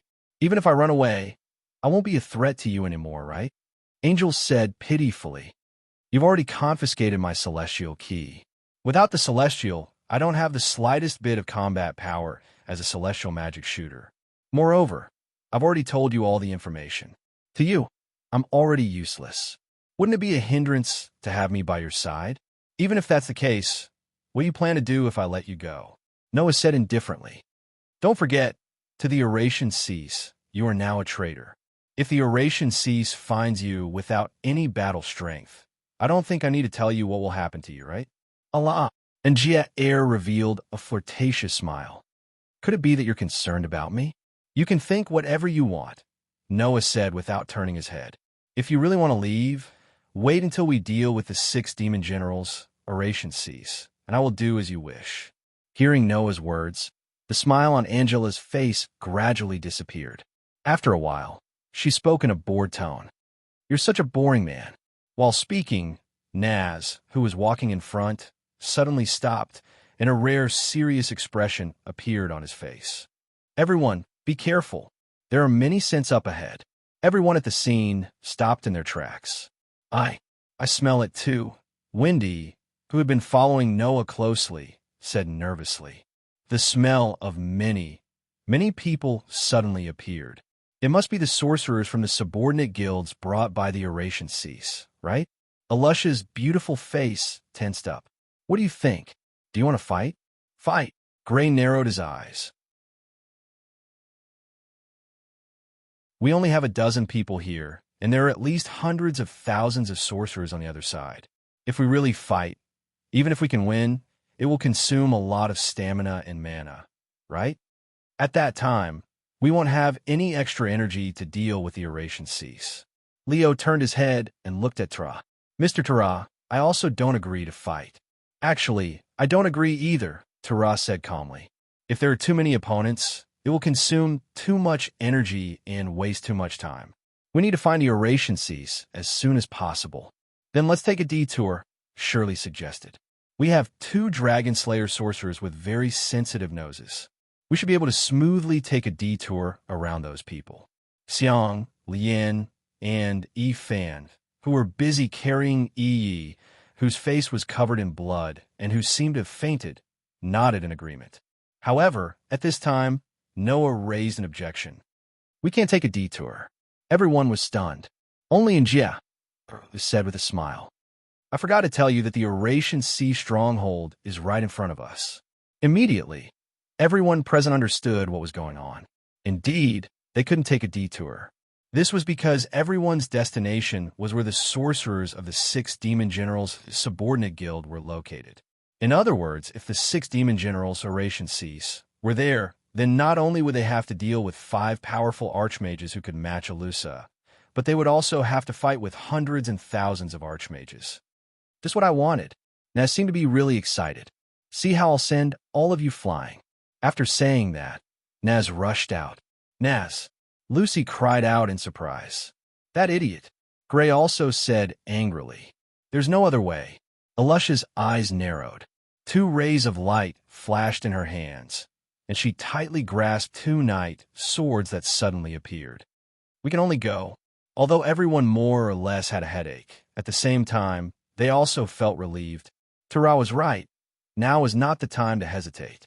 If they hesitated because there were a large number of sorcerers in the Eurasian Sea stronghold, then it would not be a good thing.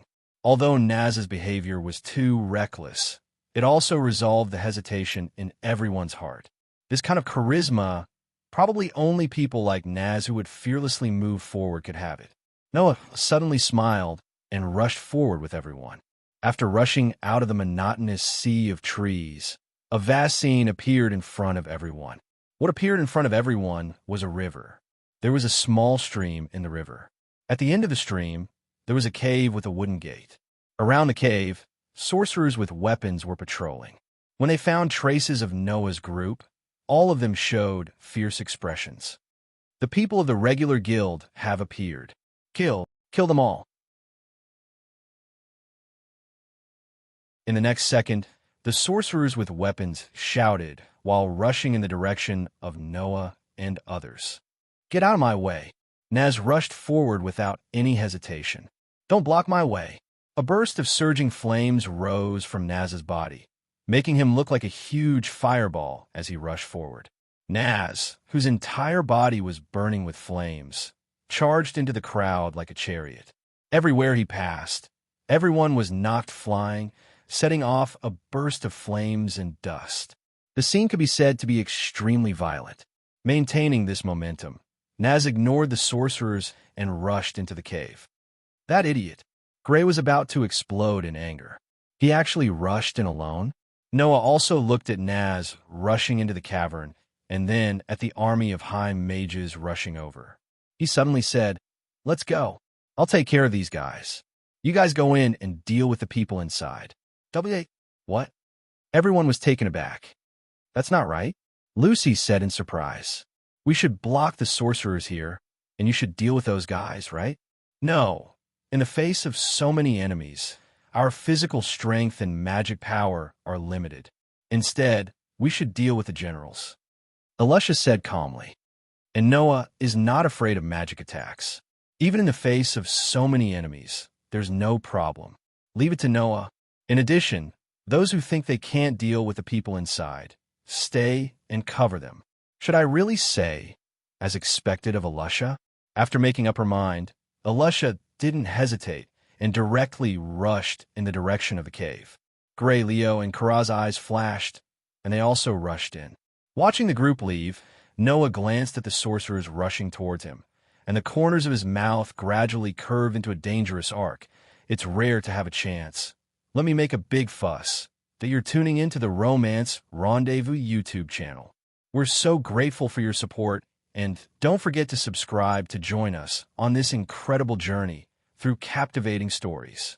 Your generosity through donations truly makes a world of difference, as it's the primary source of revenue that allows me to expand and enhance this channel for you. Thank you from the bottom of my heart for being a part of this adventure.